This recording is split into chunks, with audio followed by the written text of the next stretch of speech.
দ্ব্যর্থহীন ভাষায়, ফিল্টার ছাড়া, uncut unedited মানুষের সামনে আনার সময় চলে এসেছে, যেগুলোর ফলস্বরূপ হয়তো ওই গরাদের পিছনের ফাঁকা ফাঁকা জায়গাগুলো ভরে দেওয়ার সৌভাগ্য হবে। আপত্তি নেই, এই বাংলাটার স্বার্থে সেটা যদি করতেই হয় করব, অবশ্যই করব।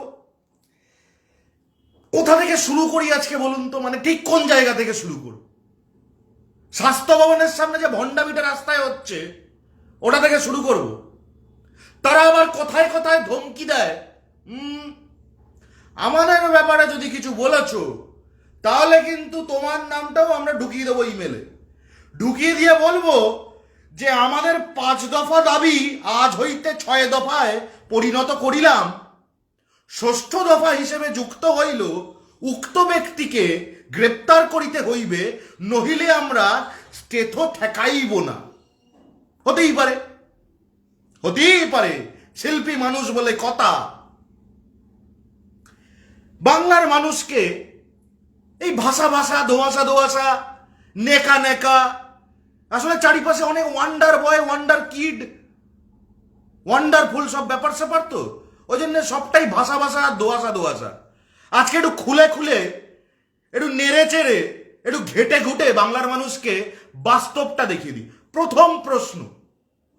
প্রথম প্রশ্ন বাংলার যে মানুষ এই মুহূর্তে এই লাইভ দেখছেন, বা যে বিরাট বিরাট বোদ্ধা সমাজ, বিরাট বড় আন্দোলন, সুপার বিপ্লবীরা রাস্তায় গড়াগড়ি খাইতেছেন, তাদের কাছে প্রশ্ন, আচ্ছা সুপ্রিম কোর্টে যে মামলাটা চলছে, সুপ্রিম কোর্টে আরজি করের ঘটনার প্রেক্ষিতে যে মামলাটা চলছে, এই মামলাটা কি মর্মে চলছে এবং এটা কি মামলা বলুন তো? কেউ জিজ্ঞাসা করতে পারেন, যত বড় হোতা নেতা কেতা যে আছে জিজ্ঞাসা করুন তো তাকে। বাংলার যে সকল মানুষ এই মুহূর্তে এই ফেসবুক লাইভটা দেখছেন, তাদের মধ্যে কেউ বলুন তো, এই যে সুপ্রিম কোর্টে মামলাটা চলছে, এটা কিসের মামলা? এই মামলাটা মানে কি, এক্স্যাক্টলি কি, এটা সারমর্মটা কি, বস্তু বিশেষটা কি, আমরা কি আদৌ জানি? প্রত্যেকবার সুপ্রিম কোর্টের ডেট এলে আমরা শুনতে পাচ্ছি কিছু ব্যক্তি বিশেষ বলছে যে কালকের রায়ের দিকে তাকিয়ে রয়েছে। শুনেছেন? এই যখন 5 তারিখের ডেটটা সুপ্রিম কোর্টে চেঞ্জ হয়েছিল 5ই সেপ্টেম্বরের তারিখটা সুপ্রিম কোর্ট বদল করেছিল।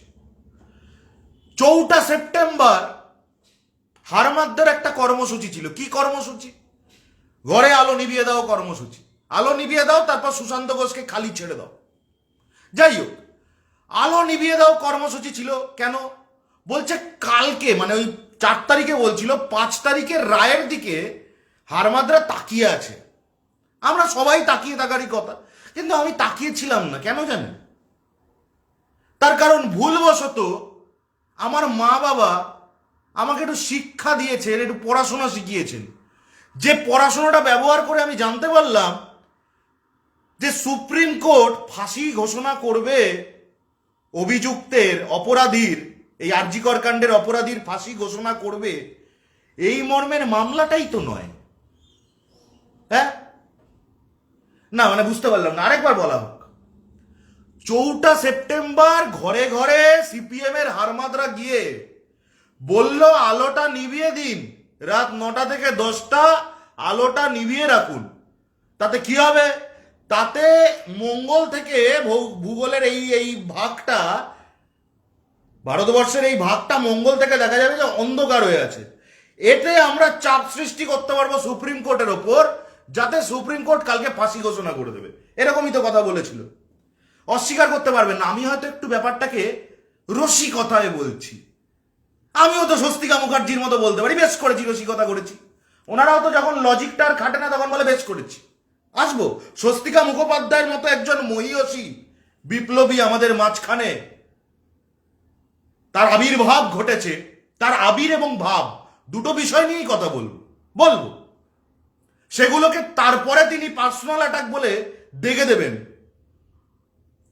দিন, বেশ করেছি। আমার মুখ্যমন্ত্রীকে, আমার বাংলাকে, আমার মাটিটাকে দিনের পর দিন কলুষিত করবে, ধর্ষককে বাঁচানোর জন্য রাস্তায় রাত জাগবে, দিনে জাগাবে, ভোরে ঘুমাবে, মাঝরাতে ভগবান জানে কি করাবে, আর আমরা কিছু বললেই দোষ হয়ে যাবে। কেন কেন? এবার আসি সুপ্রিম কোর্টের কথাটায়। সুপ্রিম কোর্ট সুমোটো মানে স্বতঃপ্রণোদিত ভাবে একটি writ petition, supreme court suo motu স্বতঃপ্রণোদিত ভাবে এই মামলাটিকে হাতে তুলে নিয়েছে। কোন পার্টটাকে? আচ্ছা, সুপ্রিম কোর্টে তো চলছে শুনানি, পাশাপাশি রিসেন্টলি শুনেছেন তো শিয়ালদা কোর্টে সঞ্জয় রায়কে তোলা হয়েছে। তাহলে যদি সঞ্জয় রায়ের ফাঁসি ঘোষণার দায়টা সুপ্রিম কোর্টের কাঁধেই থাকতো, মানে সঞ্জয় রায়ের ট্রায়াল যদি সুপ্রিম কোর্টেই চলতো, তাহলে শিয়ালদা কোর্টে কেন উঠছে? একসঙ্গে তো দুটো আদালতে, সুপ্রিম কোর্ট যেখানে সম্ভবত আপনাদের কথায় ট্রায়ালই করছে, যদি সুপ্রিম কোর্টই করছে, তাহলে শিয়ালদা কোর্টে সঞ্জয়কে তোলা হচ্ছে কেন? আপনারা বেসিক প্রশ্নটা করবেন না? না, এটা হচ্ছে হাসি হাসি ভাসি ভাসি আন্দোলন। মানে ওই সমুদ্রে একটু গাটা এলিয়ে দিলাম, এবার আমি ভাসছি, আন্দোলন হচ্ছে, আমি ভাসছি, ভেসে ভেসে ভেসে ভেসে পট করে গিয়ে আমি একটা বোল্ডারে ধাক্কা খেলাম, দেখলাম ওটা বোল্ডার না, ওটা সুমন্দে, ও ভাসছে। আবার আমি আর সুমন্দে ভাসছি ভাসছি ভাসছি ভাসছি, ভাসতে ভাসতে পট করে গিয়ে একটা বড় ডান্ডায় ধাক্কা খেলাম, দেখলাম ডান্ডা না, দেখলাম সুশান্ত ঘোষ শুয়ে আছে। এটা কি মজা কি হচ্ছে নাকি? হ্যাঁ, একটা রাজ্যের আইন শৃঙ্খলা, একটা রাজ্যের সাধারণ জীবনযাপন, একটা রাজ্যের মুখ্যমন্ত্রী, একটা রাজ্যের প্রশাসন, একটা রাজ্যের নাগরিক জীবন, মাজা কি হচ্ছে? কাউকে কিছু বলা যাবে না কেন? তার কারণ স্কচ খাওয়া এলিট সমাজ এদের পাশে, আর গরিব মানুষগুলোর। প্রথমেই জানোয়ারগুলো বলছে উৎসব হবে না, তা আবার কি বলছে? বলছে পুজো হবে, উৎসব হবে না। ওরে আমার ভেরেন্ডা বাজা বেকার, উৎসবটা কি? ছোট্ট ছোট্ট বাচ্চাগুলোকে ঘরে রেখে একটা বেলুনওয়ালা যখন শহরে আসে বেলুন বেচতে, আজকের ডিজিটাল যুগে আর আগের মতো বেলুনটা বিক্রি হয় না, কিন্তু তারপরেও যে কটা বেলুন বিক্রি হবে, আজকের এই বর্ধিত মূল্যে যে কটা বেলুন বিক্রি হবে, পুজো হয়তো পেরিয়ে গিয়ে হলেও আমার ওই বেলুনওয়ালা দাদার ছোট একটা বাচ্চা একটা খুব কম দামি ফ্রক হলেও পাবে। তোরা উৎসবের মানে কি বুঝিস? কালকে মধ্যমগ্রামে কি হয়েছে? মমতা বন্দ্যোপাধ্যায়ের কথাকে কটাক্ষ করে কিছু হারমাদ ধেই ধেই করে ওখানে দুনুচি নাচ করছে। ওরে নাচা মানে উৎসব নয়। ঢাকের সঙ্গে জাস্টিস জাস্টিস জাস্টিস এরকম করলে এটা উৎসব নয়। এটা কি হচ্ছে? একটা মেয়েকে পাশবিকভাবে ধর্ষণ করে হত্যা করা হয়েছে, এটা কি হচ্ছে? তার পরিপ্রেক্ষিতে কি নোংরামি হচ্ছে? সুপ্রিম কোর্ট মনিটরড ইনভেস্টিগেশন করাচ্ছে। Writ petition number 2/2024 supreme court of India. সেখানে কি হচ্ছে?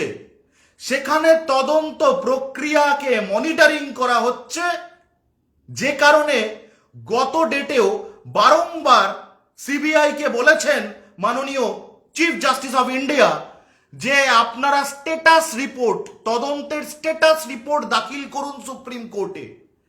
সুপ্রিম কোর্ট যে স্বতঃপ্রণোদিত মামলাটি করেছে সেটা হচ্ছে টু মনিটর দ্য ইনভেস্টিগেশন। আপনাকে হারমাদ উন্মাদ জল্লাদ স্বস্তিকা মস্তিকা মৃত্তিকা চিত্তিকা এরা মিলে বোঝাচ্ছে যে সুপ্রিম কোর্টে বোধহয় ফাঁসি ঘোষণা করা হচ্ছে। মমতা বন্দ্যোপাধ্যায় বলেছিলেন আমার 3 সপ্তাহ থেকে 1 মাসের মধ্যে আমার দাবি যে দেশের মাননীয় বিচার ব্যবস্থা যেন অপরাধীর ফাঁসির সাজা দেয়। এই মৃত্তিকা চিত্তিকা মৃত্তিকা এরা কি করলো?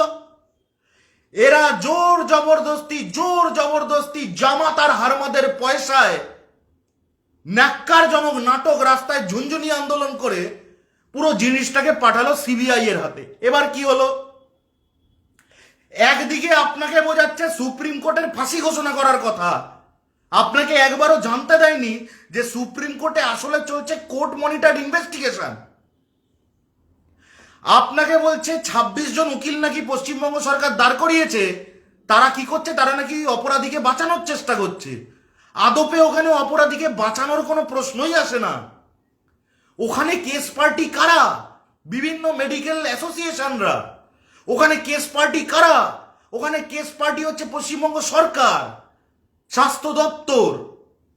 ওখানে কেস পার্টি বাংলার প্রশাসন। ওখানে কেস পার্টি অন্যান্য পার্শ্ববর্তী রাজ্য বা দেশের অন্যান্য রাজ্যের বিভিন্ন রকমের মেডিকেল অর্গানাইজেশন। তারা এনশিওর করছে যে দেশব্যাপী সমস্ত মেডিকেল নন মেডিকেল স্টাফদের সম্পূর্ণ নিরাপত্তা নিশ্চিত করতে হবে। আর আপনাকে হারমাদ উন্মাদ জল্লাদ মৃত্তিকা চিত্তিকা ভিত্তিকা কি বোঝাচ্ছে? বোঝাচ্ছে যে সুপ্রিম কোর্টে কালকে ফাঁসি ঘোষণা, আজকে আলো নিভিয়ে দিন, সুশান্ত ঘোষ আসছে। আরে আপনি শুনবেন শুনবেন না, বলবেন বলবেন না, আপনার ব্যাপার। আরে বেসিক জিনিসটা বুঝতে তো হবে। আপনি বানিয়ে দিন এই মৃত্তিকা চিত্তিকা ভিত্তিকা, এদেরকে বানিয়ে দিন, আপনি বানিয়ে এদেরকে হাতে সরকারটা দিয়ে দিন, এদের হাতে বাংলার ক্ষমতাটা দিয়ে দিন। কি হবে?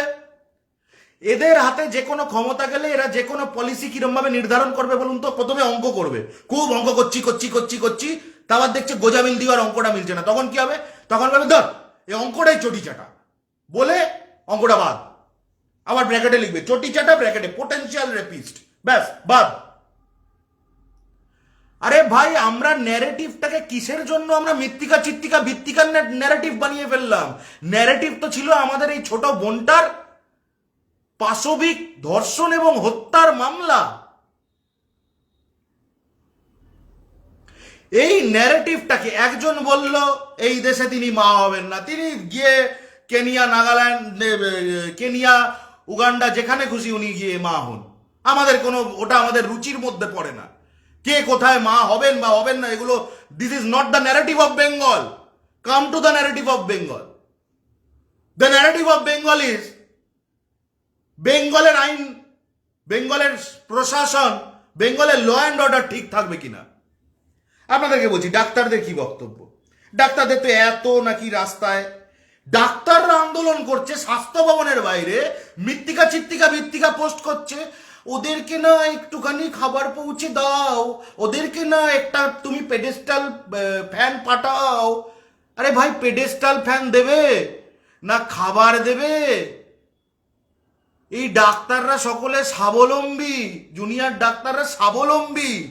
আপনি আপনার পাপ ধোয়ার জন্য ওদের পিছনে গিয়ে লুকোবেন, আর লুকিয়ে আপনি তারপরে দুটো পোস্ট করে আপনি বলবেন যে আমি তো গঙ্গার মতো পবিত্র হয়ে গেলাম।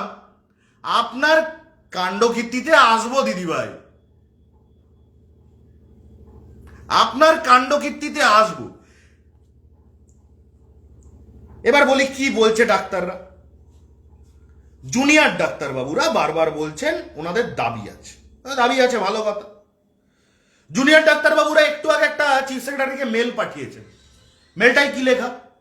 5:23 সময় আজকে মেলটা পাঠিয়েছেন জুনিয়র ডাক্তারবাবুরা চিফ সেক্রেটারির কাছে।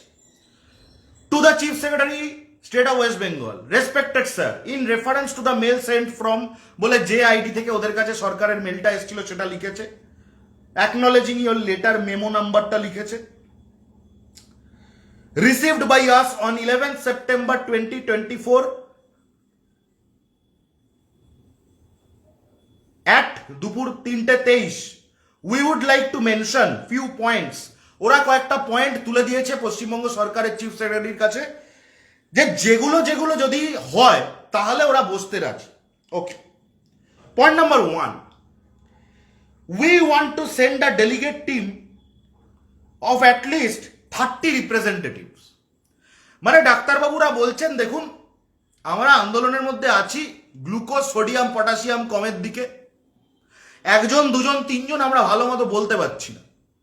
আর যেখানে বাংলার প্রশাসনের সামনে বসতে হবে সেখানে আমরা আবার ওরও হালকা হালকা করতে চাই না। আমাদের 30 জনকে যেতে দিতে হবে। ঠিক আছে, একটা পয়েন্ট, এটা নেবে নেবে না পশ্চিমবঙ্গ সরকারের ব্যাপার, আমি সরকারের কেউ নই, আমার একটা বক্তব্য। 2, we want the meeting to be live telecasted for the sake of transparency amongst all parties। বলছেন ট্রান্সপারেন্সি রাখার জন্য এই পুরো মিটিংটাকে ওনারা চান যেন লাইভ টেলিকাস্ট করা হয়। আমি বলছি একজন অ্যাটলিস্ট পেশেন্ট কোনো একটি প্রাইভেট হাসপাতালে তার গোটা ট্রিটমেন্টের প্রক্রিয়াটা starting from admission to discharge একটু লাইভ টেলিকাস্টের ব্যবস্থা করে দেবেন। আমি রিসেন্টলি শুনেছিলাম ডাক্তারবাবুরা কলকাতা পুলিশের কমিশনারের সঙ্গে দেখা করতে গেছেন একটা শিরদাঁড়া নিয়ে, তারপরে আরো কোথাও মস্তিষ্ক নিয়ে হাঁটাহাঁটি করছেন। তা আমি একজন ডাক্তারবাবুর কাছে গেলাম ডাক্তার দেখাতে, আমি ভাবলাম যে মনুষ্যত্বর প্রতীকটা কি হতে পারে, তাই একটা লাল রঙের হার্ট শেপের একটা সুন্দর লাল রঙের কাচের বক্সে একটা সুন্দর সেট করা, আমি ওটা নিয়ে গেছি ডাক্তারবাবুর কাছে। জানি না ডাক্তারবাবু কি বুঝলেন ওই লাল রঙের হার্টটা দেখে, আমাকে দুটো কথা বললেন। প্রথম কথা বললেন, থাইল্যান্ডের টিকিট দুটো রেখে যাও। আর দ্বিতীয় কথা বললেন, তুমি কোন কোম্পানির মেডিকেল রিপ্রেজেন্টেটিভ। আমি বুঝলাম না, লাল হার্ট ভালোবাসার প্রতীক দেখে উনি থাইল্যান্ডের টিকিট রেখে যেতে কেন বললেন। আর দ্বিতীয় কথা হচ্ছে, আমি টিকিট রেখে যাই বা না যাই, যদি আমি রেখে যাই বলেই উনি ভাবছেন, আমাকে উনি মেডিকেল রিপ্রেজেন্টেটিভটা ভাবলেন কেন। যারা মেডিকেল রিপ্রেজেন্টেটিভ পেশায় আছেন, আমি জানি পেশাগত কারণে আপনারা বেশি কথা বলতে পারবেন না, আমার কথাটা একটু মিলিয়ে নেবেন তো। 3 নম্বর পয়েন্ট ডাক্তারবাবু, we want the meeting to be based around our 5 point demands. 5 point demand কি ডাক্তারবাবুদের, একদম হাতে নাতে আপনাদের বলে দিই। ওদের 5 পয়েন্ট ডিমান্ডটা হচ্ছে, আরজি করের ঘটনায় যারা যারা জড়িত, ভাষাটা এটাই, finding and punishing all possible culprits involved in the rape and murder as well as alleged tampering of evidence. তাহলে প্রথম যে দাবি ডাক্তারবাবুদের, সেই দাবিটাই তো জোলো দাবি। কেন? তার কারণ হচ্ছে court monitored, supreme court monitored investigation চলছে।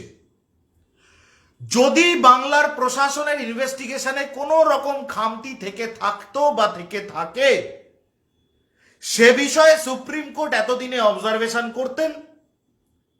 যদি সুপ্রিম কোর্ট অবজারভেশন নাও করেন, সিবিআই এর তরফে সেই রকম একটা কিছু তুলে দেওয়া হতো সুপ্রিম কোর্টের হাতে। গত যে তারিখে সুপ্রিম কোর্টে হিয়ারিং হয়েছে, সেখানে সিবিআই এর তরফে সলিসিটর জেনারেল একটাই কথা বলেছেন যে না, পশ্চিমবঙ্গের প্রশাসনের তরফে যে ধরনের তদন্ত হয়েছে তা নিয়ে আমাদের কোনো বক্তব্য নেই। আমাদের একটা বক্তব্য ছোট্ট, সেটা হচ্ছে সঞ্জয় রায় যে আসল দোষী, সেইটার প্রমাণ স্বরূপ যেটা সিএফএসএল সেন্ট্রাল ফরেন্সিক সায়েন্সেস ল্যাবরেটরিতে যে ম্যাচ হয়েছে, স্যাম্পলগুলো ম্যাচ করানো হয়েছে, সেই স্যাম্পলগুলো যে সিএফএসএল ল্যাবে ম্যাচ করানো হলো, সেই সিএফএসএল ল্যাবটা হচ্ছে একেবারে বাংলার বুকে।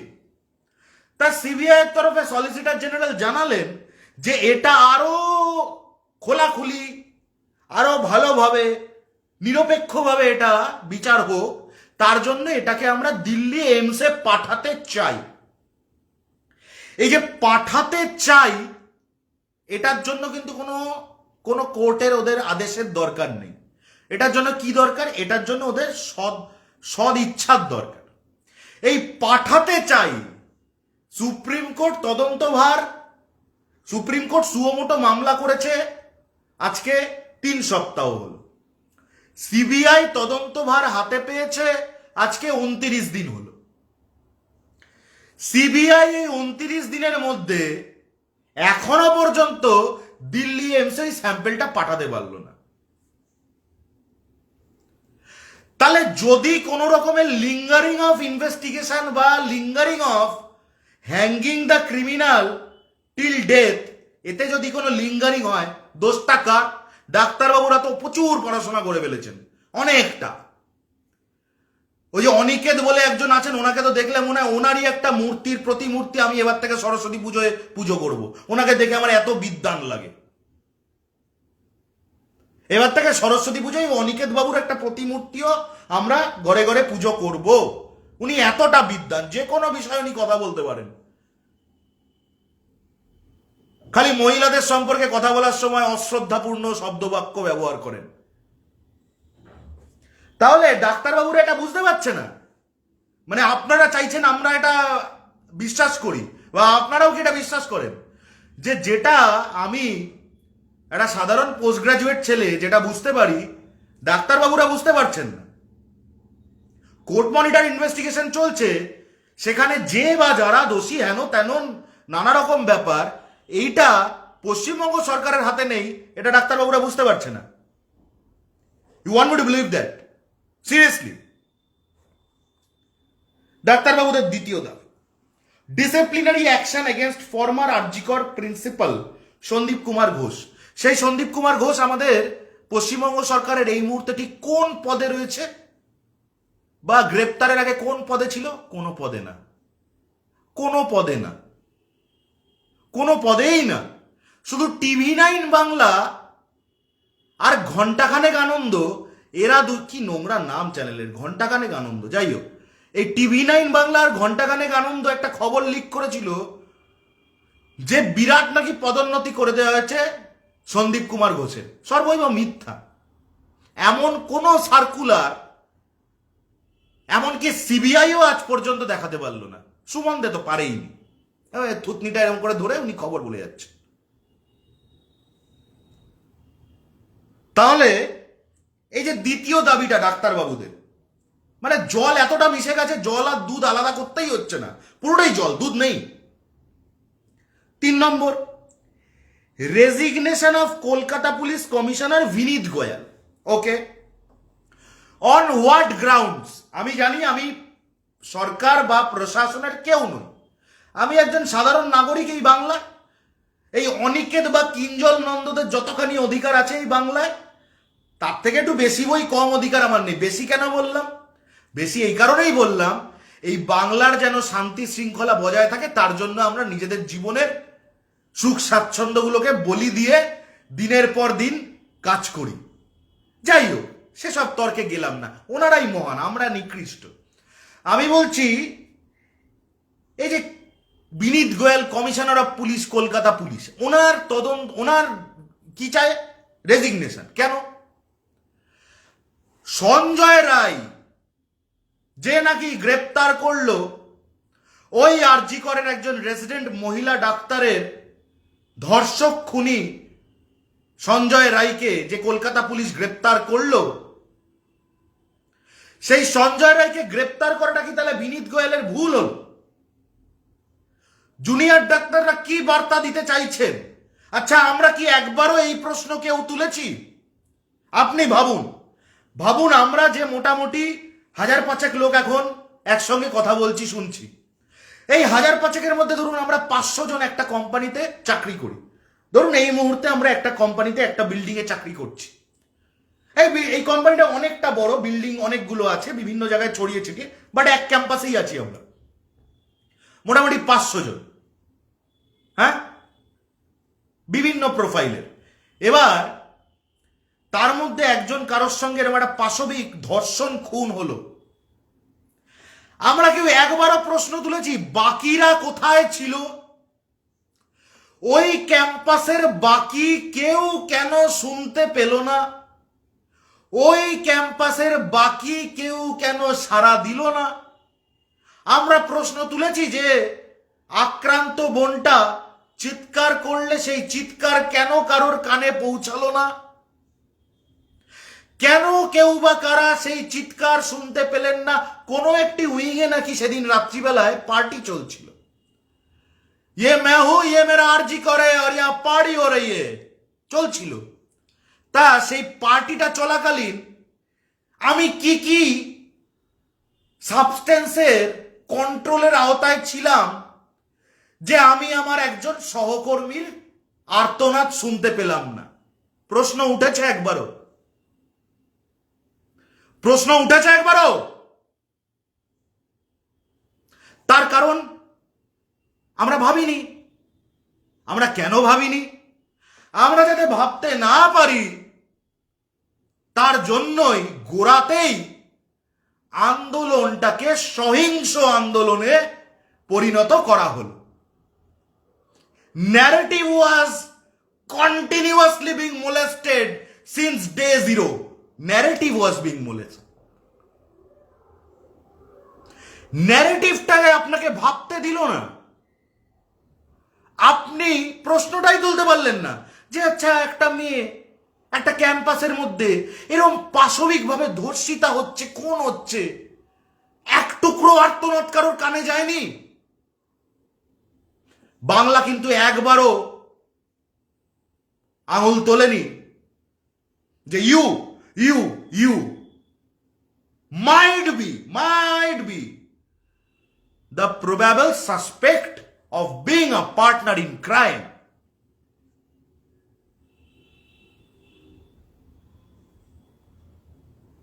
আমি খুবই লজিক্যাল বলছি কি? আমি তো বলছি না যে আরজি করে যখন ঘটনা ঘটছিল তখন এনআরএস এর লোক জানতে পারলো না কেন, বা এসএসকেএম এ জানতে পারলো না কেন, বা বাঁকুড়া, পুরুলিয়া, মেদিনীপুরের স্টেট জেনারেল হাসপাতালে কেউ জানতে পারলো না কেন। আমি তো তা বলছি না। আমি বলছি আরজি কর ক্যাম্পাসে কেউ জানতে পারলো না কেন? ওয়াই? কিসের পার্টি চলছিল? কারা উপস্থিত ছিল? সেখানে কি কি সাবস্টেন্স ব্যবহৃত হচ্ছিল?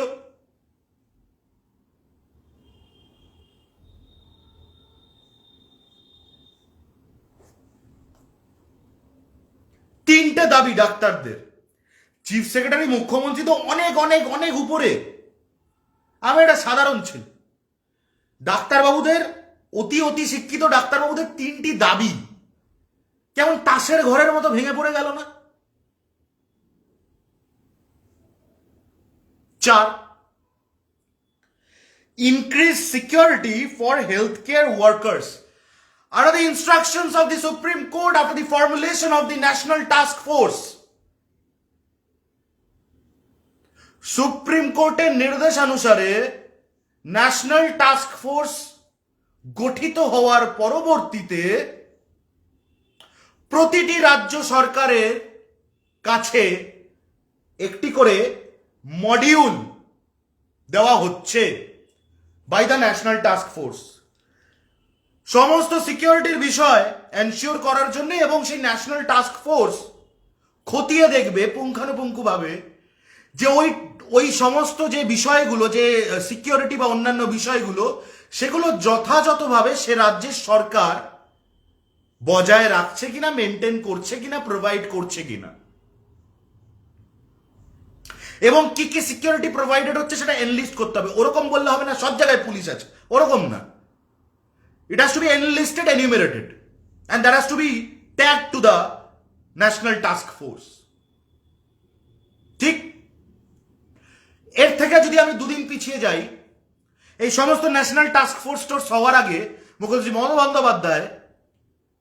মুখ্যমন্ত্রী মমতা বন্দ্যোপাধ্যায়ের লিডারশিপে ওনার ভাবনা চিন্তা থেকে উঠে আসে রাত্রের সাথী বলে একটি স্কিম।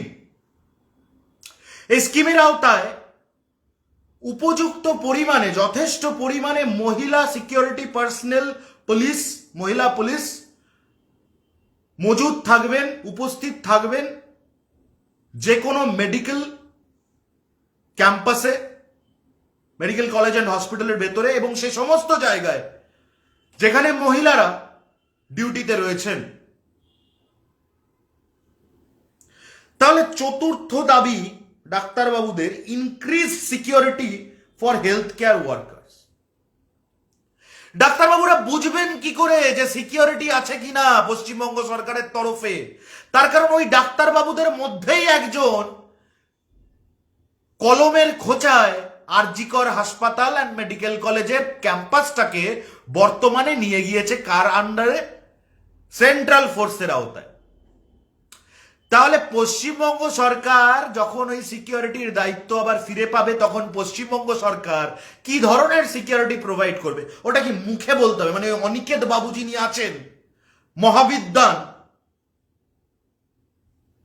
জ্ঞানচূড়া, জ্ঞানাম্বদী, ওই যে অনিকেত বাবু, ওনাকে বলতে হবে, শুনুন 68 থেকে 75 কিলোর মধ্যে 10 জন অফিসার থাকবেন, 52 থেকে 61 কিলো ওজনের মধ্যে 6 জন অফিসার থাকবেন, 2 জন উজ্জ্বল শ্যামবর্ণ, 3 জন ফকফকে ফর্সা, এরম ভাবে বোঝাতে হবে পুরো ব্যাপারটা। আপনি যদি মজা ইয়ার্কি হাসি ঠাট্টা করতে চান, উই ক্যান ডু দ্যাট, কিন্তু এখানে একটা মেয়ের ওপর পাশবিকতা হয়েছে। এখানে আপনারা থাকতে পারেন ঝুনঝুনির মুডে, আমরা কিন্তু ঝুনঝুনির মুডে নেই। আমরা কিন্তু লড়াইটা সেই বিগত 32-33 দিন ধরেই লড়ে যাচ্ছি। আপনাদের মতো আমাদেরকে কেউ পেডেস্টাল ফ্যানও দিয়ে যাচ্ছে না, রকম রকম খাবারও দিয়ে যাচ্ছে না, আর অ্যাকাউন্ট খুলে পয়সা তোলার ফাঁদও বানাইনি আমরা, আসবো সেই ফাঁদেও।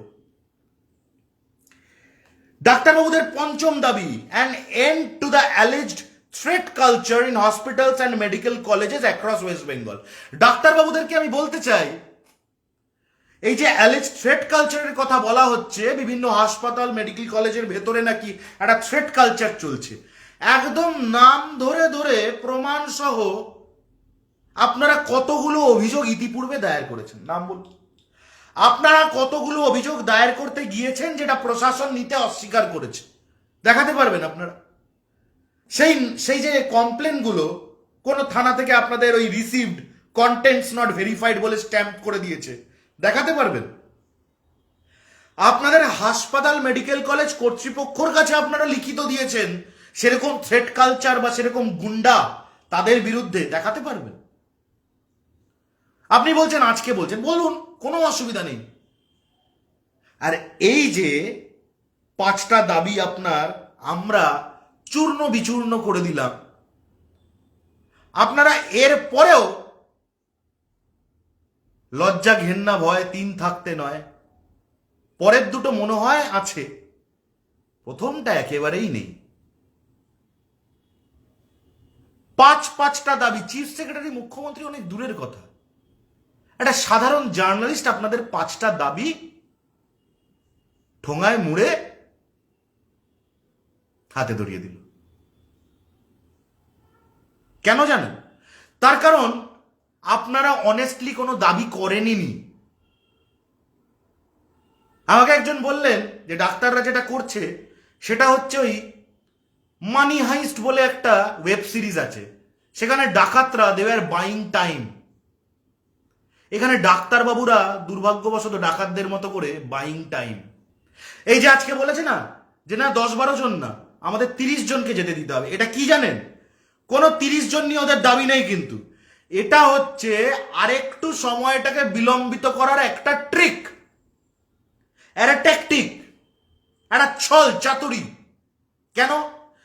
কারণ এরা জানে এরা যে মুখ্যমন্ত্রীর উপস্থিত থাকার ওপর এত জোর দিচ্ছে, আমি একটু পিছনে চলে যাই 4টে বছর, এনআরএস এর কর্মবিরতি জুনিয়র ডাক্তারদের, সেই বলেছিলাম একদিন লাইভে যে ভারতী ঘোষ পাঠাচ্ছিল অডিও রেকর্ড করে করে যে এই গন্ডগোল কিন্তু বজায় রাখতে হবে, চালিয়ে যেতে হবে, তোমাদেরকে আরো গন্ডগোল করতে হবে, সেসব নির্ভীক উত্তর এক্সপোজ করেছিল।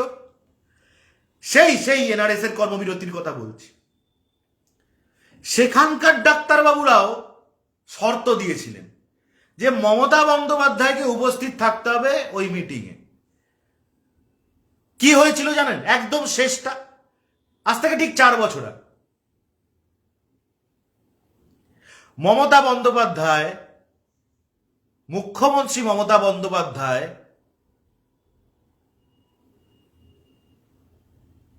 সেই এনআরএস এর ডাক্তারবাবুরা যখন বেরিয়ে আসছেন মিটিং এর পরে, ওনাদের সঙ্গে উনি এবং আরো যারা সরকারি আধিকারিকরা ছিলেন তাদের সঙ্গে মিটিং এর শেষে, যখন এবার মিটিংটা শেষ হচ্ছে, মুখ্যমন্ত্রী মমতা বন্দ্যোপাধ্যায় এনআরএস এর কর্মবিরতি চালিয়ে যাওয়া, বিজেপির ইশারায় কর্মবিরতি চালিয়ে যাওয়া সেই সব জুনিয়র ডাক্তারদেরকে উদ্দেশ্য করে মাতৃত্বের হাসি নিয়ে মুখে বলেছিলেন, এবার লক্ষ্মী ছেলেরা যাও, কাজে ফিরে যাও। ওই সুমনদের, নির্লজ্জ সুমনদের চ্যানেলের আর্কাইভটা একটু ঘাটুন, ভিডিওটা পেয়ে যাবেন। মুখ্যমন্ত্রী মমতা বন্দ্যোপাধ্যায়কে শত নোংরা আক্রমণ করার পরেও উনি বলেছিলেন যে লক্ষ্মী ছেলেরা যাও, এবার কাজে ফিরে যাও।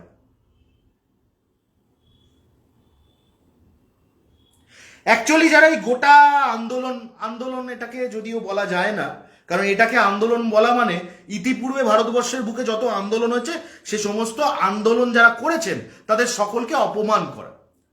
আপনারা জানেন রাত দখল শব্দটা এলো কোথা থেকে? যারা একটু বাম মানে ঝান্ডু বাম নয়, মানে আমাদের এই ঝান্ডু বামের সঙ্গেই ছন্দ মিলিয়ে একটা বাম আছে না আমাদের এখানে, ওই বাম নিয়ে যারা হালকা হালকা পড়াশোনা করে তারা একটা জিনিস জানে। এই রাত দখল শব্দটার উৎস কি জানেন? এই রাত দখল শব্দটা এসছে মাও আন্দোলন থেকে, মাওয়িস্টদের আন্দোলন থেকে এসছে রাত দখল শব্দ। রাত দখল ওরা কি বলতো? ওরা বলতো দিন হচ্ছে প্রশাসনের দখলে, আর রাত দখল করবে মাওয়িস্টরা। এটা মাও আন্দোলনকারীরা বলতো, মাও টেররিস্ট মাওয়িস্টরা বলতো যে দিন থাকবে প্রশাসনের দখলে আর রাত দখল করবে। ওরা মাওয়িস্ট বলতো না, ওরা বলতো জনগণ। এবার ওরা হচ্ছে সেই জনগণের কথা বলতো যাদেরকে মেরেই ওরা নিজেদের দাবিগুলোকে সামনে রাখতো, সেই জনগণের কথা বলতো। বুঝতে পারেন নামকরণের সার্থকতা? পরীক্ষায় প্রশ্ন আসতো না নামকরণের সার্থকতা, পথের পাঁচালী, নিষ্কৃতি, নামকরণের সার্থকতা। বুঝলেন রাত দখলের নামকরণের সার্থকতা? যাদের বিন্দু মাত্র আইডিয়া আছে সেই মাও পিরিয়ড নিয়ে, মাও সন্ত্রাস, যেখানে কি মজা দেখুন, তৎকালীন সরকার আর মাওয়িস্ট হাতে হাত মিলিয়ে কাজ করত। যখনই অন্যত্র কোনো সমস্যা হতো তখনই করতে গিয়ে চুরবুর চুরবুর করে মাওয়িস্টরা বেরিয়ে আসতো। মনে পড়ে? আমার কিন্তু মনে আছে। একটু পড়াশোনা করুন না, ওই টেক্কা ছক্কা এসব পরে দেখবেন, পড়াশোনা করুন একটু। স্বস্তিকা মুখোপাধ্যায় উনি না অনেকটা ওই প্ল্যানেটারি পজিশন, মানে হয় না বৃহস্পতি বলে না লক্ষ্মী চঞ্চলা, উনি ভীষণ চঞ্চলা। ওই বৃহস্পতি এখন এই ঘরে তো এখন ওই ঘরে চলে যায় না, মানে প্ল্যানেটারি পজিশনে। সেরম ভাবে স্বস্তিকা মুখোপাধ্যায়ের অবস্থানগুলো যখন তখন যেখানে সেখানে পাল্টে যাচ্ছে। কেমন? উনি একবার বলছেন উনি সবার সঙ্গে এক সমষ্টির অংশ, বেকায়দায় পড়লে বলছেন আমি একক, অদ্বিতীয়।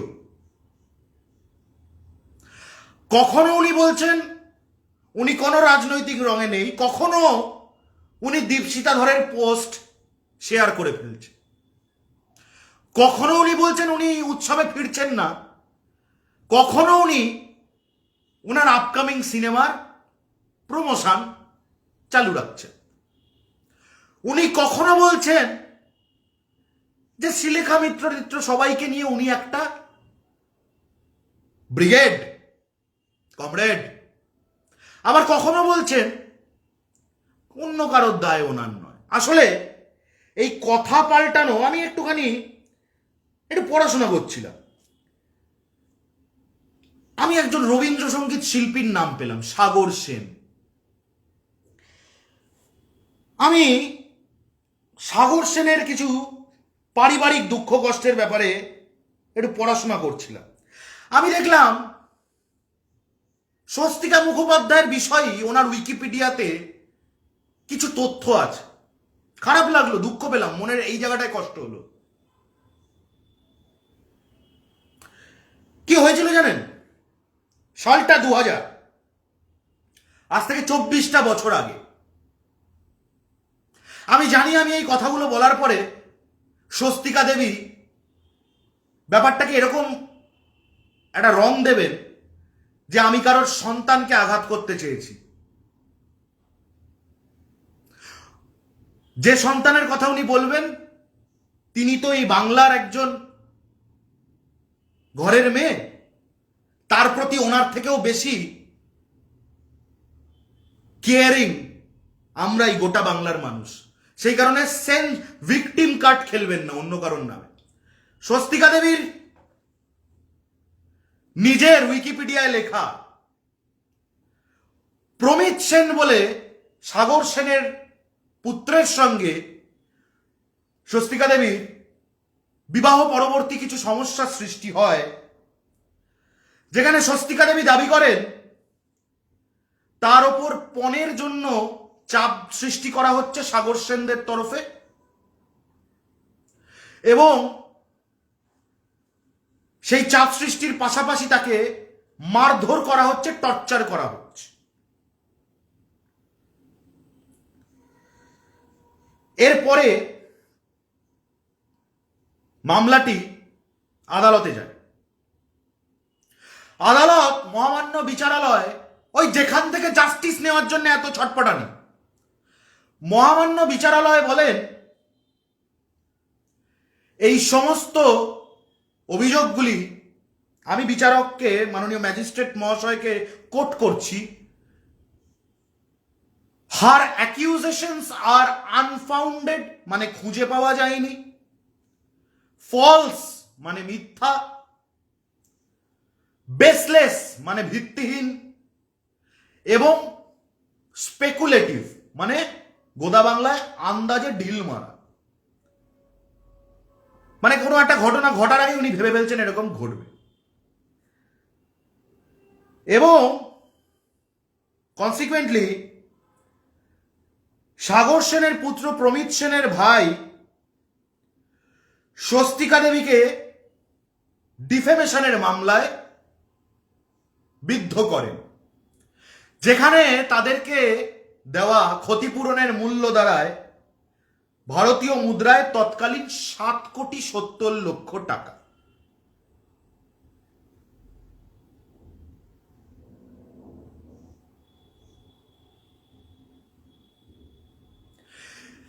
কারোর পারিবারিক কেচ্ছা কেলেঙ্কারি বিন্দুমাত্র ইন্টারেস্ট নেই। কে কোথায় 2014 সালের মে মাসে কোন 5 স্টার হোটেলে কেন মদের বোতল ভেঙে নিজের হাত কেটে ফেলল, কেন পরবর্তীতে তারই বন্ধুরা একটি উক্তি করল যে ভালোবাসার বা সম্পর্কে জড়ানোরও একটা সীমা থাকা উচিত। আমার কথা নয়, ইন্ডিয়া টুডে, আর্টিকেল পাবলিশড জানুয়ারি 2017, ঘটনা মে 2014। এই কথাগুলো বলা কেন? কারণ এটা নয় যে কারোর কোনো অ্যাকশনে খুব খারাপ লাগছে, কারণটা এটা যে এই কোট আনকোট ভদ্রমহিলা ইতিপূর্বে একাধিকবার মিথ্যা অভিযোগ, মিথ্যা নাটক, অভিযোগ আরোপ করা, মিথ্যাচার করা, নিজেকে হার্ম করে ভিকটিম কার্ড খেলা, নানাবিধ বিষয় ইতিপূর্বে এই কোট আনকোট ভদ্রমহিলা লিপ্ত থেকেছেন। কথাগুলো বলতাম না বলতে বাধ্য হলাম কেন? যেখানে প্রশাসনের সঙ্গে প্রশাসনেরই অংশবিশেষ স্বাস্থ্য দপ্তরের জুনিয়র ডাক্তাররা আন্দোলন করছেন, তাদের সঙ্গে সরকারের বিষয়, বিনা বিনা বিনা কারণে এই স্বস্তিকা মুখোপাধ্যায়ের মতো কিছু লোকজন ভেতরে ক্যাটালিস্টের ভূমিকা পালন করে একটা অহিংস আন্দোলন ডাক্তারদের, সেটাকে একটা ডিরোগেশনের জায়গায় নিয়ে যাচ্ছে, আনডিউ অ্যাডভান্টেজ নিচ্ছে নিজেদের সিনেমা, নিজেদের অমুক তমুক বিক্রি করার জন্য। এমন এমন গায়ক আমাদের আরজি করের বোনটার জন্য নাকি শো করতে পারছেন না, দুঃখে, যিনি পিতৃবিয়োগের পরের দিনও খুন্তি তুই হাতা হতে পারতিস বলে গান গেয়েছে। এসব গায়ক নায়করা কেন রেগে যাচ্ছে সেই গায়ক বাবুকে বলতে চাই, 2019 সাল নভেম্বর মাস গায়ক বাবু, আপনার বেটু, যাকে আপনি বেটু বেটু বলে বলেন, আপনার বেটু পকেটে গাঁজা নিয়ে মদ্যপ অবস্থায় অ্যাক্সিডেন্ট করে ধরা পড়েছিল, থানার নাম রিজেন্ট পার্ক।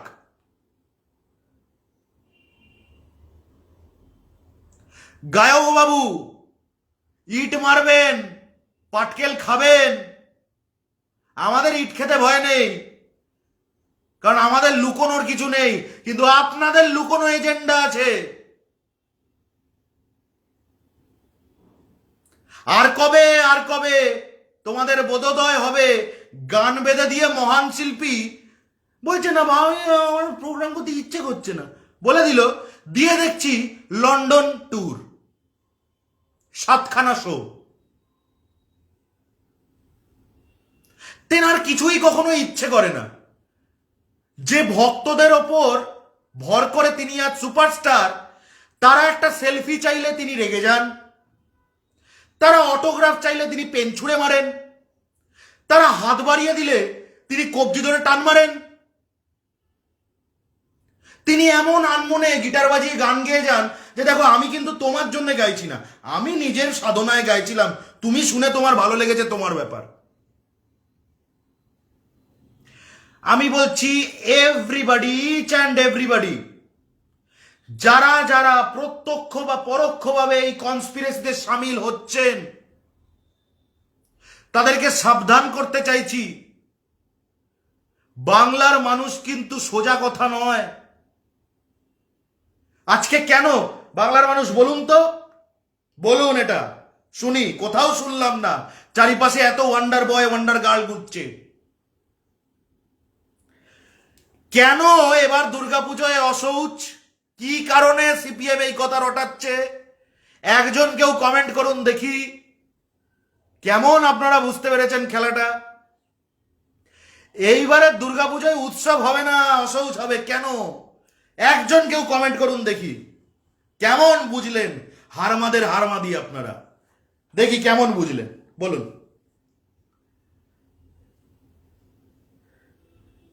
একজনের অন্তত আমি কমেন্ট চাই যিনি ঠিক উত্তর দেবেন। আমি যে কমেন্টগুলো পাচ্ছি সেই কমেন্টগুলোয় এখনো অবধি আমি সঠিক উত্তরটা পাইনি।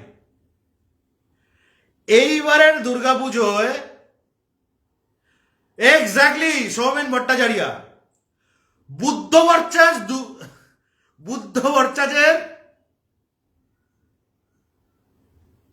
জীবনাবসান ঘটেছে।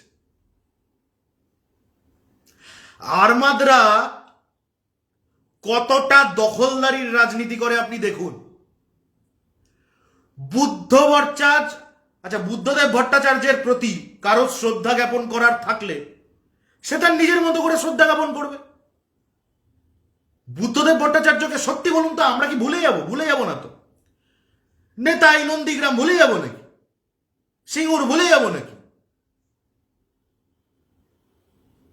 They have been paid back in their own coins. ভুলে যাব?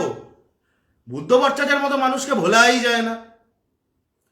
কিন্তু বুদ্ধ ভট্টাচার্যের মৃত্যুর কারণে সিপিএম এবার পুজোটাকে অশৌচ পালন করাতে চাইছে গোটা বাংলাকে দিয়ে।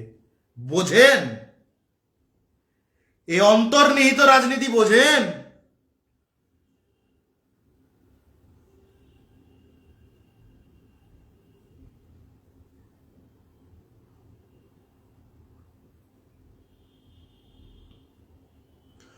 কোনো বিন্দু মাত্র আরজি করের ঘটনাকে ভিত্তি করে যদি এই আন্দোলন হতো, এক মুহূর্তের জন্যও কারোর গলায় শোনা গেল না সুপ্রিম কোর্টের কথা। সুপ্রিম কোর্ট ডাক্তারবাবুদেরকে জয়েন করতে বলেছেন কাজে, এটা তো আপনারা জানেন। সুপ্রিম কোর্ট আর কি কি অবজারভেশন সেদিনকে আদালতে করেছেন এটা কোনো মিডিয়া আপনাকে জানায়নি। কেন জানেন? তাহলে ওই জুনিয়র ডাক্তারদের পিছনে গিয়ে দাঁড়িয়ে দল ভারী করতে অসুবিধা হবে। নির্ভীক উত্তর, একদম কেসের writ petition, supreme court of India petition 2 of 2024। Observation শুনুন।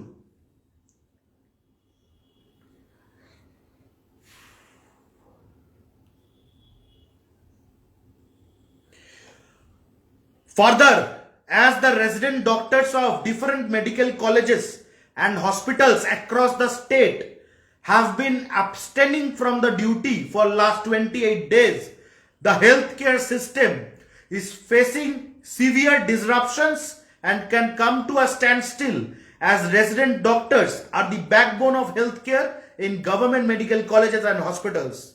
Due to this continued cease work, public at large is suffering. Some of the details are as follows. Supreme কোর্টের অবজারভেশন অনিন্দ চৌধুরীর নয়, মমতা বন্দ্যোপাধ্যায়ের নয়, অভিষেক বন্দ্যোপাধ্যায়ের নয়, তৃণমূল কংগ্রেসের নয়, কোট আনকোট চটি চাটাদের নয়, সুপ্রিম কোর্ট অফ ইন্ডিয়ার অবজারভেশন। অবজারভেশন নাম্বার এ, আমি বঙ্গানুবাদ করে আপনাদেরকে বলছি। 6 লাখের বেশি পেশেন্টকে আউটডোর ফ্যাসিলিটি পাওয়া থেকে ফিরিয়ে দেওয়া হয়েছে। প্রতিদিন গড়ে যেখানে সরকারি মেডিকেল কলেজ এবং হাসপাতালে 70,000 পেশেন্ট আসেন, সেটা কমতে কমতে 40,000 এসে দাঁড়িয়েছে। বাকিরা সাধ্যের বাইরে হলেও প্রাইভেট হাসপাতাল নার্সিংহোমে যেতে বাধ্য হচ্ছে। অবজারভেশন বি, অ্যাডিশনালি 61,000 পেশেন্ট ইনডোর ট্রিটমেন্ট থেকে বঞ্চিত হয়েছেন। 6,42,000 পেশেন্ট তাদের ল্যাব টেস্ট করানো থেকে বঞ্চিত হয়েছেন 28 দিনে। কার্ডিওলজি ট্রিটমেন্ট থেকে বঞ্চিত 1,500 মানুষ, যাদের স্টেন্ট বসানো থেকে শুরু করে এনজিওগ্রাফি পেন্ডিং। 6,500 এমন সার্জারি বাতিল করতে বাধ্য হয়েছে, যেই 6,500 সার্জারি এতটাই মেজর যে সেটা জীবন মৃত্যুর প্রশ্ন। জানেন আপনারা, ইতিমধ্যে প্রায় 30 জনের প্রাণ ঠিক এইভাবেই চলে গিয়েছে। পাশাপাশি সুপ্রিম কোর্টের অবজারভেশন,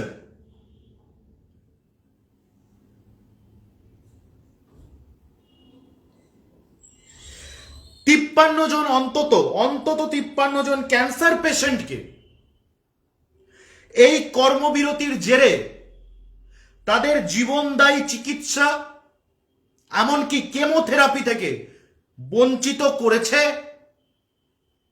এই কর্মবিরতিতে লিপ্ত থাকা জুনিয়র ডাক্তাররা।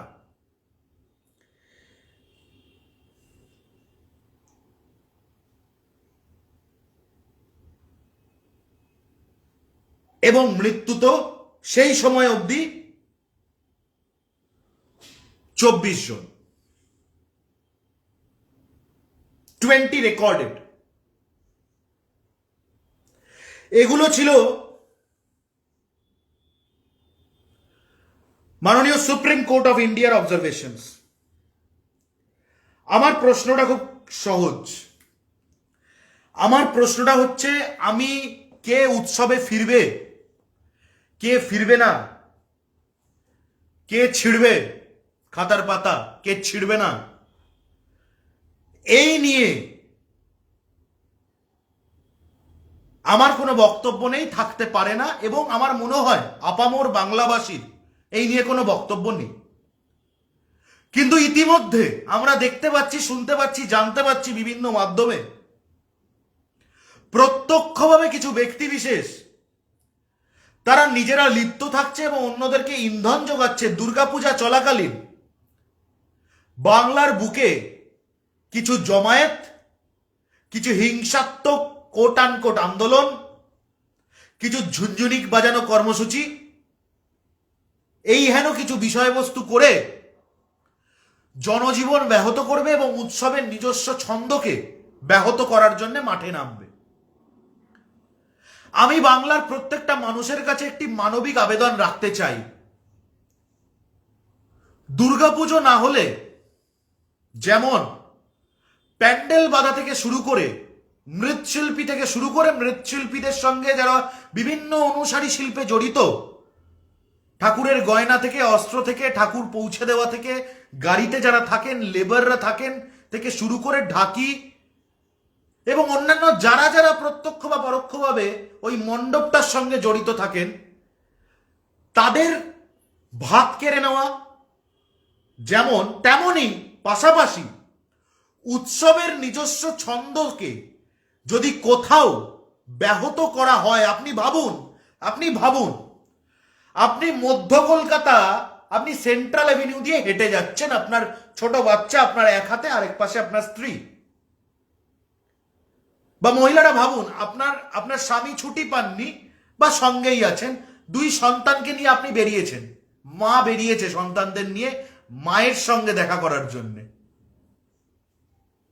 সেই হেন সময় আপনি দেখলেন ওই সেন্ট্রাল অ্যাভিনিউর মধ্যেই কোথাও কেউ বা কারা সেই লাল আবির মেখে চুল ঝাঁকিয়ে একেবারে সে সাংঘাতিক একটা কার্যকলাপ করছে এবং সেখান থেকে পুলিশের দিকে ইট বোতল হেন তেন ছোড়া হচ্ছে। আপনি তখন কি রাস্তার পাশে দাঁড়িয়ে ফুচকা, আলু কাবলি, ভেলপুরি খাবেন, নাকি তৎক্ষণাৎ সেখান থেকে সরে যাওয়ার চেষ্টা করবেন?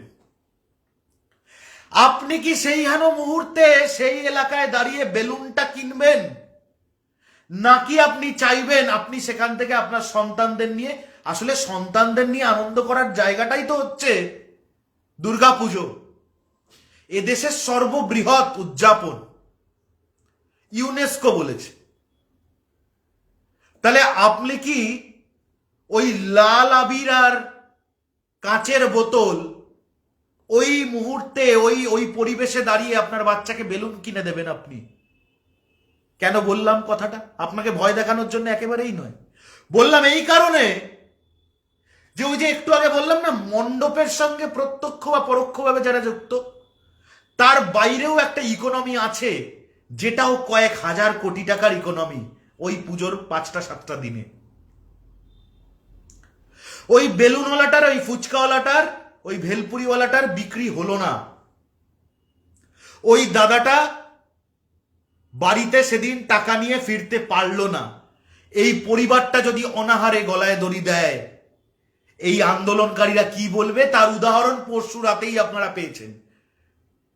বিনা চিকিৎসায় যুবকের মৃত্যু, ডাক্তার বলছে আমরা অনেক বড় আন্দোলন করছি এখন, এসব ছোটখাটো ব্যাপারে মাথা ঘামাবো না। তুমি ডাক্তার ঘামাবে মাথা, তোমার এই চুলের মাঝামাঝি যখন একটু আলগা করে এরম করে করে দেবো না, তুমি সব মাথা ঘামাবে। বলতে চাইলে এমন এমন কথা বলা যায়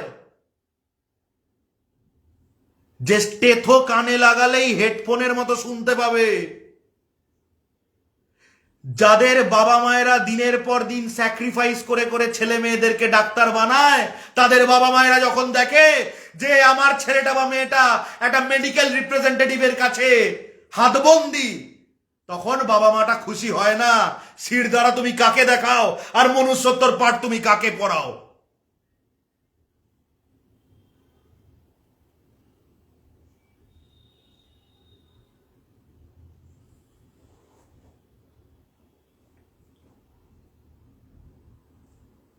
তা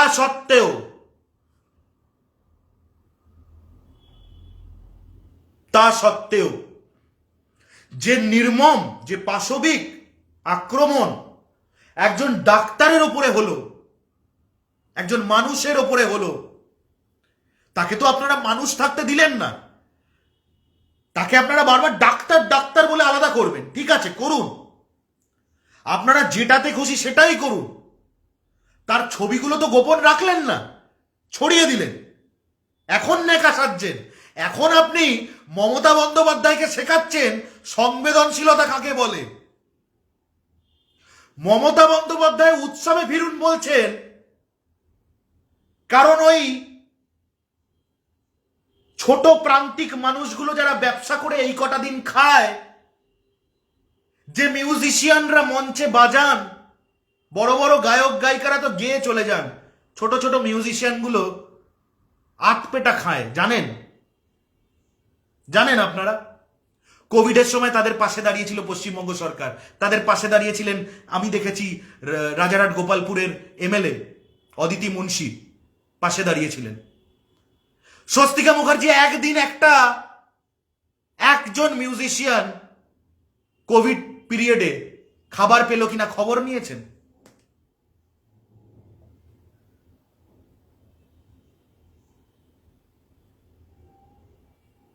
আমার সমাজটা নিয়ে, আমার সমাজটাকে কেমন করে সংস্কার করতে হবে, আমার বাংলাটাকে কেমন করে ভালো করতে হবে, এর ব্যাটন এখন কে হাতে তুলে নিয়েছে জানেন? চৈতি ঘোষাল।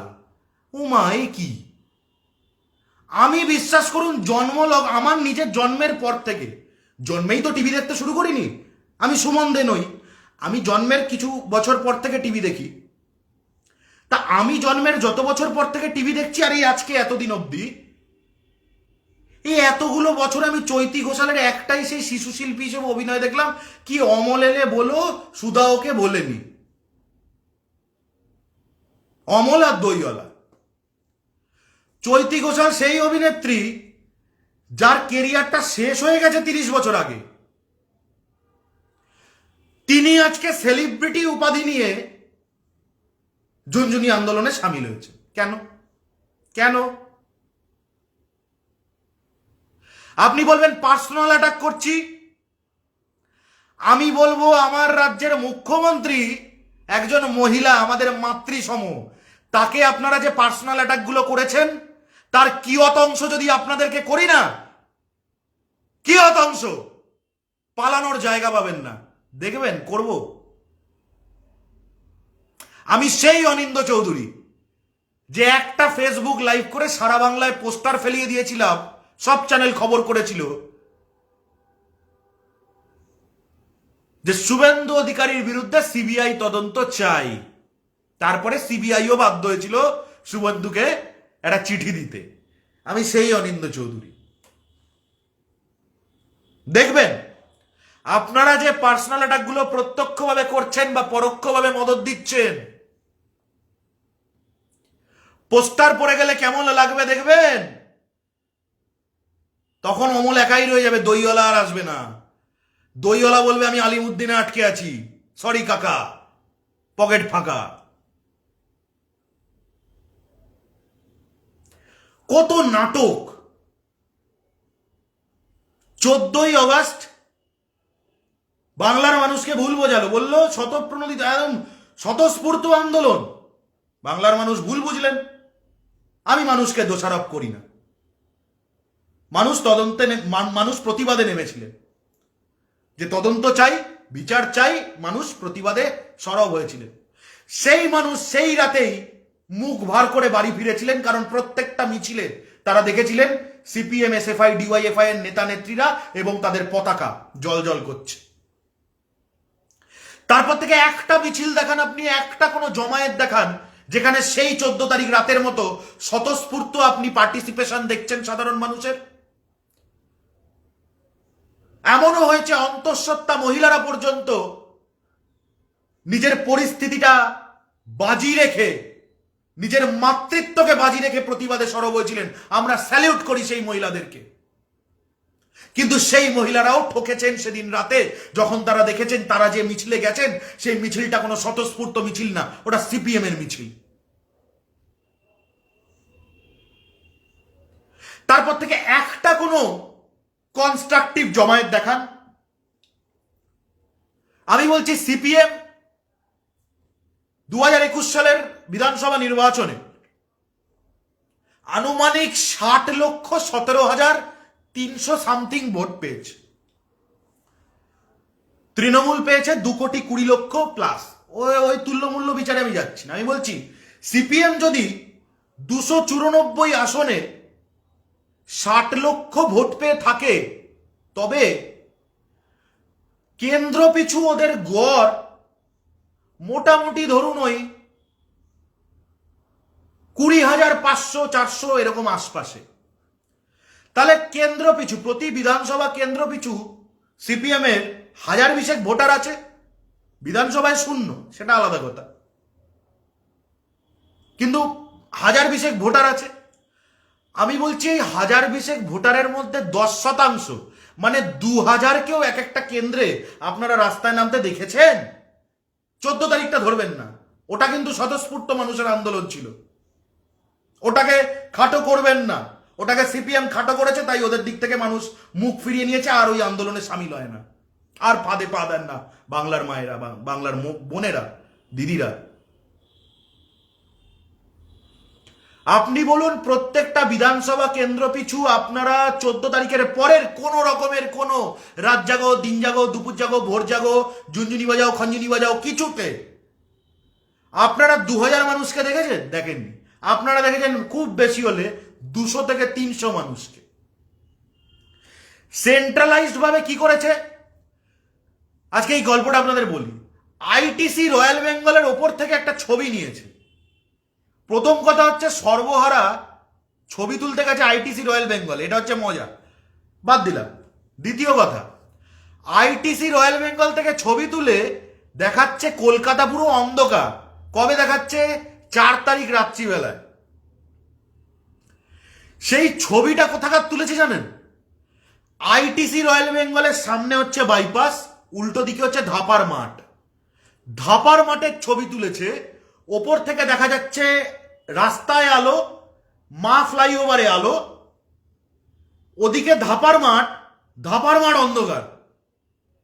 ভাই, ধাপার মাঠে টুনি টুনটুনি জ্বালিয়ে কে বসে আছে আমাকে একটু বোঝাবেন তো? ধাপার মাঠে আমি আপনি কে থাকি বা কে আলো জ্বালাই নে ভাই? দেখাচ্ছে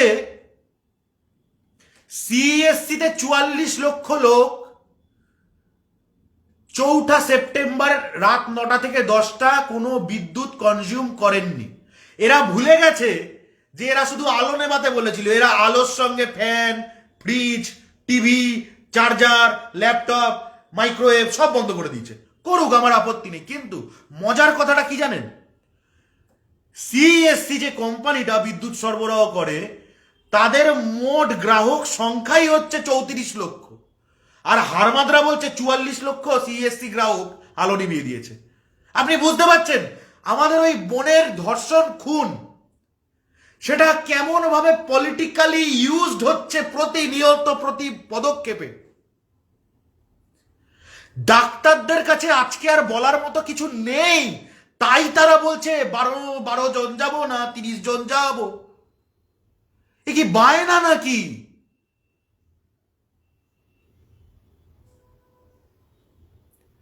কিঞ্জল নন্দ চেনেন? ডক্টর কিঞ্জল নন্দ এমন ভাবে বিজ্ঞপ্তিটা পড়ছে, সামনে সাংবাদিকরা বলছে অন্য কাউকে দিন, আসলে বলতে পারছেন আপনি পড়ছেন না আবৃত্তি করছেন। সেইখানে জানানো হয়ে আছে, এইভাবে কে পড়ে ভাই? বিপ্লবী তো তুমি, ভুলে গেছে কোনটা সিনেমা কোনটা আন্দোলন। সুদীপ্তা চক্রবর্তী,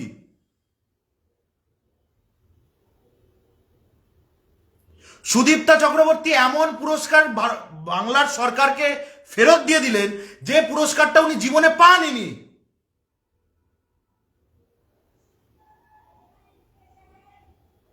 রাজেশ শর্মা বলে একজন অভিনেতা আছেন, দারুণ লাগে, দারুণ অভিনেতা।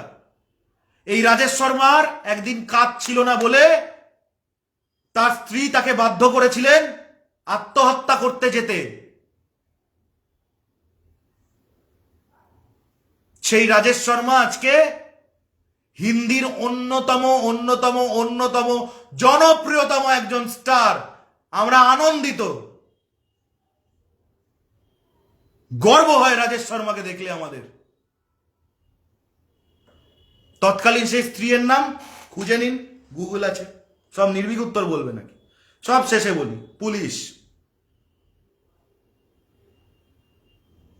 আসলে পুলিশের চ্যাপ্টারটায় বলতে যাই না কেন জানেন? এই গত 32 দিনে কলকাতা পুলিশ, পশ্চিমবঙ্গ পুলিশের শুধু যারা পুলিশ কর্মী তাদের না, তাদের স্ত্রী, তাদের স্বামী, তাদের সন্তান, তাদের মা, তাদের বাবা, সকলকে নিয়ে যে নোংরামি কিছু হারমাদ, উন্মাদ, জল্লাদ এবং অবশ্যই কিছু ভ্লগার যারা নাকি শ্রাদ্ধ বাড়িতে গেলেও ব্লগ করে সেই ব্লগের থেকে টাকা কামায়, যারা নাকি সারা বছর মেয়েদের বিভিন্ন রকম শরীরের অংশ নিয়ে জোকস বানিয়ে আর ইফটিজিংকে ট্রেন্ড করানোর জন্য ও কি লাগছে জাতীয় স্লোগান বানিয়ে যারা ভাইরাল হয়, যারা ব্লগের মধ্যে অভিনয়ের নামে মা সাজানো ক্যারেক্টারটাকে দিয়ে মার্গারিটা পিজাকে গারমারিটা পিজা বলায়, সেই ব্লগারদেরকে ইনক্লুড করে বলছি। এই সকলে মিলে বাংলার পুলিশের প্রত্যেকজন পুলিশ কর্মীর পরিবারদেরকে নিয়ে যে নোংরামিটা করলো, এই নোংরামি বরদাস্ত করা যায় না। এখন অদ্ভুত ব্যাপার, এরা কি বলছে জানেন? এরা বলছে কি করবি কর, অ্যারেস্ট করুন, করুক। মানে আপনি বুঝতে একবার চেষ্টা করুন, ল অ্যান্ড অর্ডারটাকে নিয়ে কেমন ভাবে ছিনিমিনি খেলছে এরা। এদের তো চাহিদা এটাই ছিল। 14ই আগস্ট রাতটাকেই বাছা হলো কেন? 15ই আগস্ট দেশের স্বাধীনতা দিবস উদযাপনটা রুখে দিতে হবে। সুপ্রিম কোর্টের বিরুদ্ধাচরণ এরা করছে কেন? সুপ্রিম কোর্ট তো বলেছে ডাক্তারদের ফিরছে না, আর তাদের সঙ্গে সব ঝুনঝুনি আন্দোলনকারীরাও জুড়ে যাচ্ছে। সুপ্রিম কোর্টকে কেন এরা অপোজ করছে? সুপ্রিম কোর্ট হচ্ছে supreme court of India. Chief জাস্টিসের নামে নোংরা থেকে নোংরাতর কুৎসা করছে, কারণ তিনি ভারতবর্ষের চিফ জাস্টিস। বুঝতে পারছেন খেলাটা যে শুধু হারমাদরা খেলছে না, এই খেলার আড়ালে দেশের বর্ডারের বাইরে থেকে কে বা কারা মদত দিচ্ছে আর্থিক বা অন্যান্য ভাবে, বুঝতে পারছেন আপনারা?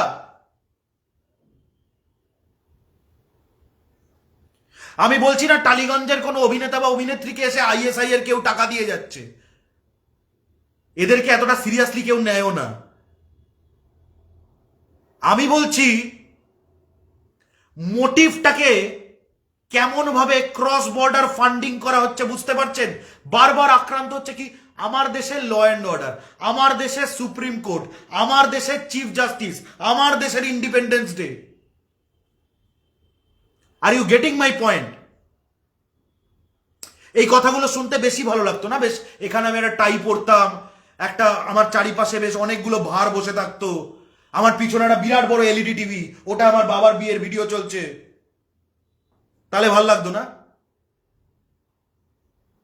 আমার 40,000 স্কোয়ার ফিটের অফিস, আমি একটা হামটি ডামটির মতো চেহারা নিয়ে কুটুম কুটুম করে হেঁটে বেড়াচ্ছি স্টুডিওতে, তাহলে দেখতে ভালো লাগতো না? তাহলে কথাগুলো দামি মনে হতো।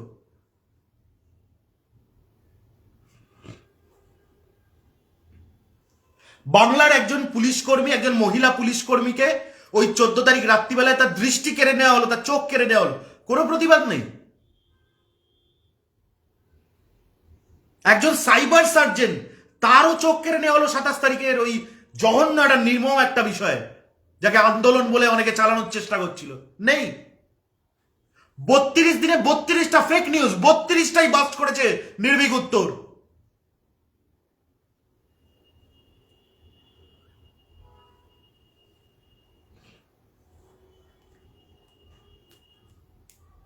নির্ভীক উত্তর রোজ রোজ লাইভটা করে না।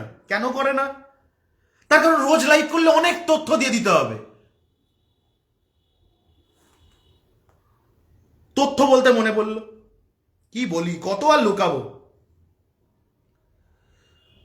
স্বস্তিকা মুখার্জি সিঙ্গাপুর, $250 মূল্যের কানের দুল ওনার ব্যাগ থেকে পাওয়া গেল শপিং মলের ভেতরে। মনে রাখবেন শপিং মলের মালিক একজন ভারতীয়, শুধুমাত্র তিনিও ভারতীয় এবং স্বস্তিকা মুখোপাধ্যায়ও ভারতীয় বলে সেই ভদ্রমহিলা যিনি ওই শপিং মলের মালিক, তিনি কোনো পুলিশ কেস দায়ের করেননি। কেন করেননি জানেন? $45 থেকে বেশি মূল্যের কোনো জিনিস শপলিফটিং করলে, মানে দোকান থেকে টাকা না দিয়ে চুরি করলে, সিঙ্গাপুরের নিয়ম হচ্ছে 10 বছরের কারাদণ্ড। এইটা থেকে স্বস্তিকা মুখার্জিকে বাঁচানোর জন্যে সেই শপিং মলের ভদ্রমহিলা মালিক তিনি মামলা দায়ের করেননি সেই সময়। স্বস্তিকা মুখার্জি প্রথমে কি বলেছিলেন? প্রথমে বলেছিলেন ওটা আমি কিনেছি। ওনার সঙ্গে যিনি ছিলেন, যাকে আবার উনি পরবর্তী সময়ে ওনাকে আক্রমণ করার দায়ে পুলিশের হাতে অ্যারেস্ট করিয়েছিলেন, সে পরিচালকের নাম আর বললাম না, সেই পরিচালক ওনার সঙ্গে ছিলেন। আবার কি হয়েছিল, উনি বলেছিলেন ওনারা ওটা ওই সোনার গয়নাটা কিনেছেন। তা সোনার গয়না কিনলে তো তার বিল থাকবে, বিল দেখাতে পারেনি। তারপরে বলছে ও মা না না না না না না না, আমি ওটা কিনিনি, ওটা কোনোভাবে ভুলবশত আমার ব্যাগে এসে ঢুকে গেছে। আমার কথা বিশ্বাস না হলে আমি বলছি, তারিখটা বলে দিচ্ছি, দেখে নিন। খবরটা করেছে ইন্ডিয়া টুডে, পাবলিশ তারিখ হচ্ছে নভেম্বর 4, 2014, বিকেল 3:49। স্বস্তিকা মুখার্জি বলেছেন না না না না না, আমি চুরি করিনি, আমি কিনেছি। তারপরে বলেছেন না না না না না না, আমি কিনিনি, ওইটা আমার ব্যাগে কুপুত করে এসে ঢুকে পড়েছে।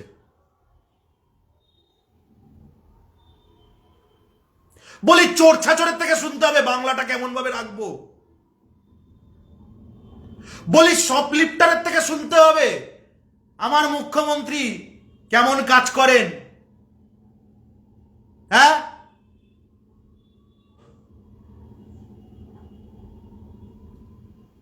যত দোষ তৃণমূল, আর নাইকার ব্যাগে কানের দুল, কানের দুলের বিল নাই, স্বস্তিকাদি তোমায় চাই নাকি?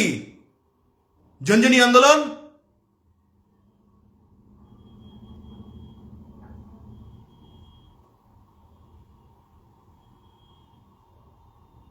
এই একটা কথা বলা, এই একটাও কথা বলা, না মানসিকতা, না প্রয়োজন, না রুচি।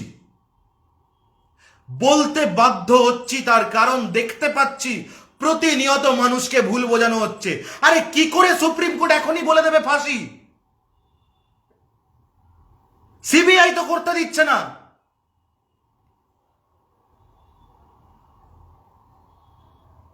সিবিআই এখনো বলে যাচ্ছে অমুক জায়গায় পাঠাবো, এই জায়গায় পাঠাবো, সেই জায়গায় পাঠাবো। আজকে সিবিআই গেছিল প্রেসিডেন্সি জেলে, কেন? বলছে সঞ্জয় রায়ের গতিবিধি সন্দেহজনক, সেটাকে আমরা আজকে ক্র্যাক করব। আরে ভাই, ও রেপিস্ট, ওর নামে চার্জশিট দাও, আদালতে যাও। এমন ভাবে এরা সঞ্জয় রায়কে বাঁচানোর চেষ্টা করছে, সঞ্জয় রায়কে আদালতে তোলার সময় বলে দিচ্ছে আমরা আদালতে যাব না। না সিবিআই এর কোনো অফিসার গেছে, না সিবিআই এর তরফের আইনজীবী গেছে, শুনানি 40 মিনিট পরে করতে হয়েছে, তাও বিকল্প আইনজীবীর উপস্থিতিতে। প্রশ্ন তুলেছে কেউ? কোন ঝুনঝুনি আন্দোলনে এই প্রশ্ন দেখেছেন? হকের কথা কেউ কয় না। এদের যত রাগ নবান্ন, এদের যত রাগ দুর্গাপুজো। কেন? দু জায়গায় দেবী বিরাজমান, শয়তানদের তো দেবীর পরে রাগ হবেই। নবান্ন আর দুর্গা মণ্ডপ, এই দুই জায়গা দখলেই এরা ব্যস্ত।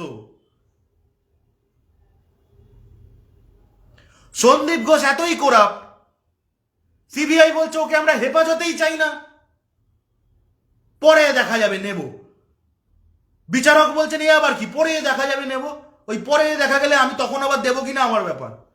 বিচারক তো স্বাভাবিক ব্যাপার, এটা খেয়াল খুশির জায়গা নয়। আমরা বলছি তো সন্দীপ ঘোষ কোরাপ, ইনভেস্টিগেশন ভালোভাবে হোক। সিবিআই বলছে ওকে আমাদের হেফাজতেই লাগবে না।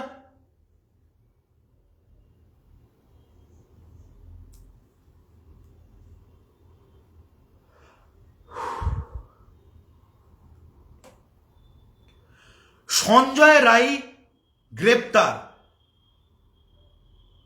স্রেফ তাকে আড়াল করার জন্য খঞ্জনি আন্দোলন, ঝুনঝুনি আন্দোলন, নোংরা নোংরা রাস্তায় গ্রাফিটি।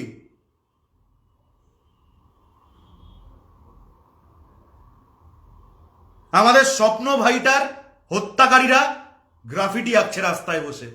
বাংলার মানুষ দেখছেন, গ্রাম থেকে ছেলেটা পড়তে এসেছিল যাদবপুর বিশ্ববিদ্যালয়ে, ছেলেটাকে যৌন শোষণ করে মেরে দিল। একটা গোটা বিশ্ববিদ্যালয়ের ভেতরে একটা হারমাদ র্যাকেট, মৃতদেহের পাশে বসে খাপ পঞ্চায়েত বসালো, সেই সময় কেউ আওয়াজ তোলেনি। পরে ফেক নিউজ করার সময় বলছে তিলোত্তমার পাশে মিটিং বসানো হয়েছিল। বোঝেন? আরো বলবো, স্বস্তিকা মুখার্জির একটা ওয়েব সিরিজ আছে, কি নাম, বিজয়া। সেখানে আমাদের ওই স্বপ্ন ভাইয়ের হত্যাকাণ্ড নিয়ে একটা ওয়েব সিরিজ। গোটা বিষয়টার মধ্যে হত্যাকারীদেরকে সঠিকভাবে চিহ্নিত করা বাদ দিয়ে বাকি সব করেছে। আসল স্বপ্ন হত্যার মামলায় পুলিশ প্রথম দিন থেকে অ্যাক্টিভ। স্বস্তিকা মুখার্জির ওয়েব সিরিজে পুলিশ প্রথম দিন থেকে গাফিলতি। আসল স্বপ্ন হত্যার মামলায় হারমাদরা দায়ী। স্বস্তিকা মুখার্জির ওয়েব সিরিজে একজন প্রভাবশালী ব্যক্তির ছেলে দায়ী, যে নাকি ওই ছেলেটির কলেজমেট। সেই প্রভাবশালী ব্যক্তির ভূমিকায় আবার ঝুনঝুনি আন্দোলনের অন্যতম একজন সামিল হওয়া বিপ্লবী সাহেব। দেখবেন চোখগুলো বেশ দেখলেই মনে হয় দুগনা লাগান চাইবে, ওই সাহেব বাবু। কিন্তু কি অদ্ভুতভাবে তিলোত্তমার এই ধর্ষণ খুনের মামলায় আমরা দেখলাম সেই সাহেব বাবুর ভূমিকায় অভিনয় করা ওই যে ক্যারেক্টার, সেই ক্যারেক্টারটাকে এখানে বানিয়ে দেওয়া হলো সৌমেন মহাপাত্র, এবং তার প্রভাবশালী তার ছেলে কলেজমেট, সে নাকি দায়ী। বুঝতে পারছেন? ওয়েব সিরিজ আগে হয়েছে, আরজি করের ঘটনা পরে ঘটেছে, কিন্তু আরজি করের ঘটনার যে সম্ভাব্য চিত্রনাট্য এরা ছড়িয়ে দিয়েছে, তার সঙ্গে স্বস্তিকা মুখার্জির ওই ওয়েব সিরিজের কি সুন্দর মিল। বুঝলেন? মানে নতুন গল্পও নেই, ঝুনঝুনি আন্দোলনের দিদিভাইয়ের ওয়েব সিরিজ থেকেই নামিয়ে দিয়েছে চোতা করে। বুঝলেন? বোঝেননি? বোঝানোর 101 উপায় আছে, এটা একটা, বাকি 100টা এখনো দেখাইনি।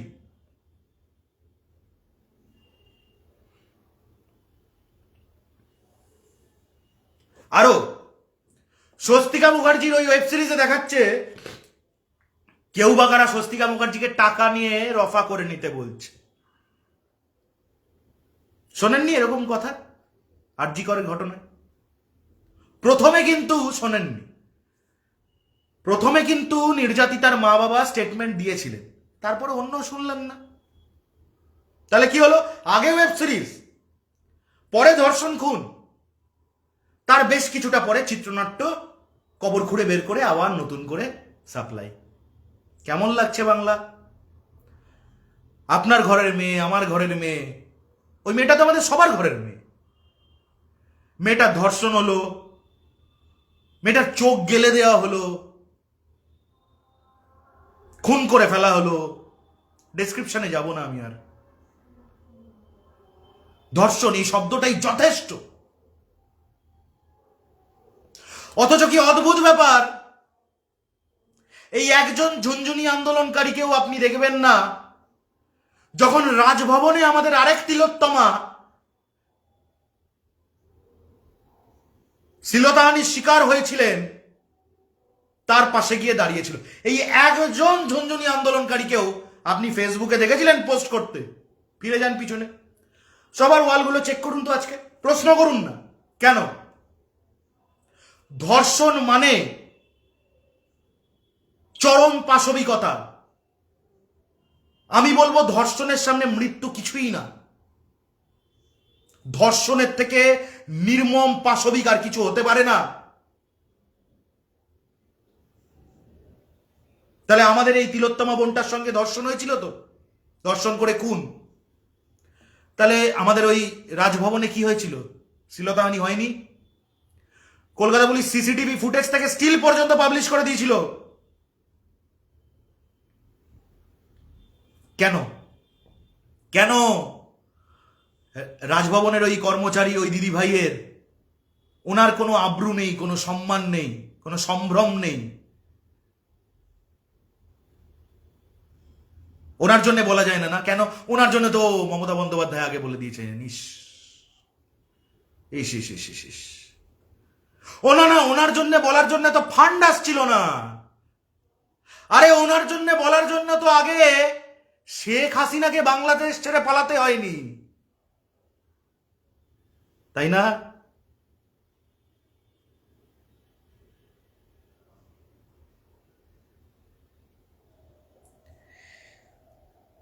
কিছু মহান মানুষ আছেন আশেপাশে, মমতা বন্দ্যোপাধ্যায়কে নোংরা নোংরা কথা যারা বলে, বলায় বা বলছে, যারা তাদের হাত শক্ত করে করায়, তাদের মুখপাত্র হিসেবে নিজেদেরকে মেলে ধরে, ঝুনঝুনি আন্দোলনের মুখপাত্র, সেই হেন ব্যক্তি বিশেষকে নিয়ে সিনেমা বানায়। মহান মানুষ কিন্তু আজও সমাজে আছেন, অস্বীকার করার জায়গা নেই।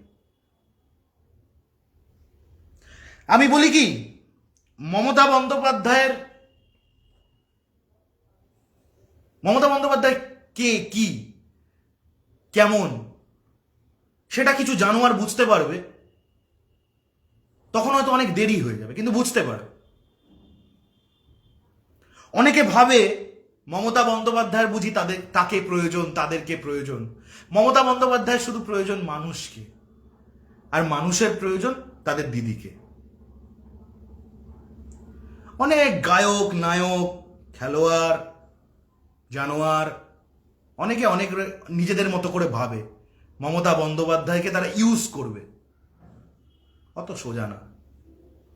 মমতা বন্দ্যোপাধ্যায় আর বাংলার মাঝখানে যে 30 জন নাকি মমতা বন্দ্যোপাধ্যায়ের সঙ্গে দেখা করতে যাচ্ছেন, একটু মনে রাখবেন, মমতা বন্দ্যোপাধ্যায়কে আপনারা দেখতে পাচ্ছেন তো? একটু এরকম মাথাটা সরিয়ে মমতা বন্দ্যোপাধ্যায়ের পিছনে দেখবেন, কয়েক কোটি বাংলাভাষী দাঁড়িয়ে আছে। মমতা বন্দ্যোপাধ্যায়ের সঙ্গে কোনো রকমের অবমাননাকর, কোনো রকমের ইনসাল্ট, কোনো রকমের নোংরামি কিছু যদি হয়, আমরা গ্রেপ্তার হতে ভয় পাই না। বিশ্বাস করুন, বিশ্বাস করুন, সিপিএম আমল থেকে গ্রেপ্তার হচ্ছে, ভয় পাই না। মমতা বন্দ্যোপাধ্যায়ের সঙ্গে 30 জন কেন, 300 জন যদি ওনারা অ্যালাউ করেন, বাংলার প্রশাসন অ্যালাউ করলে 300 জন, 3000 জন যান, কোনো আপত্তি নেই। মমতা বন্দ্যোপাধ্যায়ের পিছন দিকটা একটু দেখবেন, কয়েক কোটি বাংলাভাষী দাঁড়িয়ে আছি। বন্ধু, দেখা হবে কিন্তু, তারপরে দেখা হবে। গোলাপ ফুল কাটা ছাড়িয়েই নিয়ে যাব, দেবো তোমাকে। মমতা বন্দ্যোপাধ্যায়ের সঙ্গে কোনো ধরনের বেচাল বাংলা কিন্তু খুব পার্সোনালি নেয় বারবার। এই যে সিপিএম আজও শূন্য, এটা স্রেফ মমতা বন্দ্যোপাধ্যায়ের সঙ্গে বেচাল করার পরিণতি। সিপিএম বোঝে, আপনাকে বুঝতে দেয় না, আপনি ফাঁদে পড়েছেন। মনে রাখবেন, বাংলা ইন্ডাস্ট্রিতে অনেক মানুষ আছেন, প্রতিবাদী এক জিনিস, দালাল আরেক জিনিস। বাংলা ইন্ডাস্ট্রিতে অনেক অভিনেতা, অভিনেত্রী, কলাকুশলী, প্রযোজক, পরিচালক অনেকে আছেন, যথাযথ প্রতিবাদ করেছেন। কেন কেউ কেউ বা কারা কারাই শুধুমাত্র চিহ্নিত? তার কারণ তারা দালালিটা করছে। বাংলা ইন্ডাস্ট্রিকে কলুষিত করবেন না। এই ইন্ডাস্ট্রিটায় যখন কাজ বন্ধ থাকে, যে মানুষটার ইন্টারভেনশনে কাজটা আবার শুরু হয়, সেই মানুষটার নাম মমতা বন্দ্যোপাধ্যায়। এই যে জুনিয়র ডাক্তাররা রাস্তায় বসে আছে, এদের কারোর ন্যূনতম কোনো সমস্যা হলে সবার আগে যে মানুষটা ছুটে যাবে, তার নাম মমতা বন্দ্যোপাধ্যায়। স্বস্তিকা মুখোপাধ্যায়রা আসবেন না কিন্তু, ওনারা ওই ঝুনঝুনি আন্দোলন অব্দি সীমিত।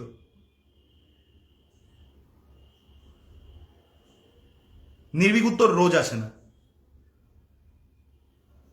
যখন আসে কিছু কাজের কথা বলে দিয়ে যায়। এবার যদি সেটাকে আপনারা কাল্টিভেট না করতে পারেন, আপনারা ছড়িয়ে না দিতে পারেন, তাহলে ভেরি ভেরি ভেরি আনফর্চুনেট। একদম শেষে খুব দ্রুততার সঙ্গে একটা তালিকা প্রসঙ্গত বলে রাখি। সুপ্রিম কোর্টের প্রতি অবমাননাকর ফেসবুক পোস্ট এবং personally chief justice of India justice DY চন্দ্রচূড়ের প্রতি নোংরা উক্তি, এই সমস্ত অভিযোগে রাষ্ট্রদ্রোহিতার কিছু সেকশনস মেনশন করে অভিযোগ দায়ের করেছি আমরা দিল্লি পুলিশের কাছে, প্রতিলিপি কলকাতা পুলিশকেও দিয়েছি। অভিযোগটি করেছি আমি অনিন্দ্য চৌধুরী। কার কার নামে করেছি তালিকা দীর্ঘ, খুব চট করে আপনাদেরকে পড়ে শুনিয়ে দিচ্ছি। শুধু শুরুটা একবার বলে দেবো। In the context of the suo motu proceedings of the honourable supreme court of India regarding the heinous rape and murder of a resident lady doctor at the RG Kar Medical College and Hospital, I write to seek your immediate attention towards some deliberate Facebook posts that are endorsing absolute disobedience towards the Honorable Supreme Court of India and the Honorable Chief Justice of India, so as to create an environment of absolute lawlessness and anarchy. Sir, we suspect that such miscreants are getting funded by anti-India terrorist organizations. মোটা মোটা অক্ষরে যে এই হেন ব্যক্তি যারা supreme court বা chief জাস্টিসের অবমাননা করছেন, আমাদের সন্দেহ এদেরকে ভারত বিরোধী টেরোরিস্ট অর্গানাইজেশনের তরফে ফান্ডিং করা হচ্ছে। They are inspired by what happened in Bangladesh recently. আরো কিছু কথা লিখি আমরা কাদের বিরুদ্ধে। প্রোফাইল নেমগুলো শুধু বলতে বলতে যাচ্ছি খুব শর্টে। সৃজিতা মিমি দাস, সৌরভ পালধি, তন্ময় দে, প্রদীপ্ত ঘোষ, অয়ন মিস্ত্রি, সিন্টু সামন্ত, নীলিমা দাস, চন্দ্রনাথ চক্রবর্তী, শোভন দাস, অরিজিৎ বাগচি, শান্তনু চক্রবর্তী, অরুণাভ কোলে, প্রিয় ব্যানার্জি বা প্রিয়া ব্যানার্জি, অভিজিৎ চক্রবর্তী, ইন্দ্রাণী ঘোষ নাথ, বিজয় বড়ুয়া, মৃদুলা ভর দাস, কাজী শামীম আক্তার, প্রসেনজিৎ সিনহা, সুজয় দাশগুপ্ত, মৌসুমী ভট্টাচার্যী, সোমনাথ সেন, ঐন্দ্রিলা সাহা, অভিষেক পিপলাই, সমদীপ্ত ভট্টাচার্য, শিবনারায়ণ পাইরা, শৈবাল গুহ, পৃথ্বীরাজ বিশ্বাস, রাকেশ ভট্টাচার্য, মধুরা মিত্র, ত্রিদীপ বোলার, ঠুংরি দাস, প্রদীপ মণ্ডল, খোকন চন্দ্র দেবনাথ, অম্লান মিত্র, সুজাতা দে, অভিরূপ সেন, শিল্পা ঘোষ, সায়ন মজুমদার, দীপঙ্কর পাল। মাঝখানে বলে রাখি, এরা শুধুমাত্র নিজেরা পোস্ট করেছেন তাই নয়, বিভিন্ন কমেন্ট সেকশনে গিয়েও এরা নানা রকম নোংরা এবং অবমাননাকর উক্তি দেশের সংবিধান, দেশের সুপ্রিম কোর্ট, দেশের চিফ জাস্টিসের প্রতি, দেশের বিচার ব্যবস্থার প্রতি করেছেন। সেই মর্মে এই অভিযোগ। সোহম চক্রবর্তী, যিনি লিখেছেন চন্দ্রচূড় চটিচাটা মমতার দালার ঘুষখোর লম্পট, এই হচ্ছে সোহম চক্রবর্তীর বক্তব্য।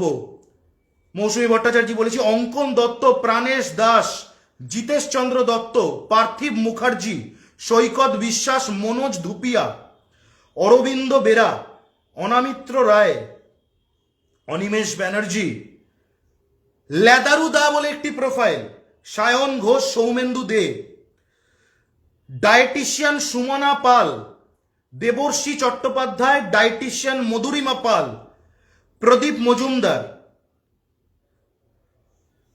শ্রাবণী মল্লিক, নীলা দাস গুহ, সন্দীপ মোদক, মধুমিতা কর, দময়ন্তী রায়, কোয়েল বন্দ্যোপাধ্যায়, সুকান্ত চ্যাটার্জি, বাংলা সংবাদ বিএস বলে একটি প্রোফাইল, সুখদেব দাস, অসীম হালদার, লাবণী রায়, অনামিত্র রায়, অর্পণ বিশ্বাস, নন্দিনী সান্যাল, বর্ণালী দাস, সঞ্চিতা ভট্টাচার্য রায়, অমিত বোস। আমরা দিল্লি পুলিশকে এর পাশাপাশি এটাও জানিয়েছি যে এ সকল ব্যক্তি বিশেষের পাশাপাশি আমাদের কাছে অন্তত 100 ব্যক্তির হোয়াটসঅ্যাপ চ্যাট রয়েছে, তাদের নাম্বার এবং স্ক্রিন রেকর্ডিং সহ, যার মধ্যে দেখা যাচ্ছে তারা নানা রকমভাবে সুপ্রিম কোর্টের বিরুদ্ধে হিংসাত্মক হয়ে ওঠার উস্কানি বা প্ররোচনা দিচ্ছেন, সুপ্রিম কোর্ট এবং জাস্টিস চন্দ্রচূড়ের বিরুদ্ধে নানা রকম উস্কানিমূলক এবং প্ররোচনামূলক এবং অবমাননাকর উক্তি করছেন এবং দেশের সংবিধানের প্রতি অনাস্থা প্রকাশ করছেন, যা কিন্তু is a criminal offence according to the law of the land. নির্ভীক উত্তরের তরফে একটা লিস্ট আপনাদেরকে খুব তাড়াহুড়ো করে পড়ে শোনালাম। আমি কাউকে ভয় দেখাতে চাই না, বা আমি চাই না আপনারা কেউ এই ব্যক্তিদের মধ্যে কাউকে চিনলে জানলে তাদেরকে কোনো হেট কমেন্ট করুন বা তাদেরকে কোনোভাবে আক্রমণ করুন, আমি চাই না। শুধু তারা জেনে রাখুন, দিল্লি পুলিশের কাছে কিন্তু আমরা অভিযোগ দায়ের করেছি, কলকাতা পুলিশকে তার প্রতিলিপি দেওয়া হয়েছে। প্রয়োজন মতো ফার্দার ডেভেলপমেন্টস যা হবে পুলিশের তরফে অভিযুক্ত ব্যক্তিদেরকে জানানো হবে। এটাকে কোনোভাবে এন্ডোর্স করা, এটাকে নিয়ে কোনো রকমভাবে উদযাপন করার পক্ষপাতী আমরা নই, কারণ আমি মনে করি এটা আমাদের সকলের কালেকটিভ লজ্জা। কারণ আমাদেরই কিছু সহনাগরিক আমাদেরই দেশের প্রতি অনাস্থা প্রকাশ করছে, এমন দেশদ্রোহিতা আমরা এর আগে দেখিনি। শোক নয় দ্রোহ, কিন্তু দ্রোহের ম্যাগনিটিউড দেশদ্রোহিতা অবধি যেতে পারে না। বক্তব্যগুলো শেয়ার করবেন যদি মনে হয়, লড়াইতে থাকবেন, আন্দোলনে থাকবেন, ঝুনঝুনি আন্দোলনে নয়। উৎসব হবে, পুজোও হবে, সঞ্জয় রায়ের ফাঁসিও হবে। আর যে সমস্ত দালাল বিশেষ, যে সমস্ত দাদা দিদিরা রংচং কালিঝুলি মেখে এসে বাংলাটাকে অশান্ত করা, বাংলাটাকে কলুষিত করার নোংরা খেলায় লিপ্ত হয়েছেন, সময় হিসেব করবে। নির্ভীকতা থেকে আপনাদের সঙ্গে আমি অনিন্দ্য চৌধুরী।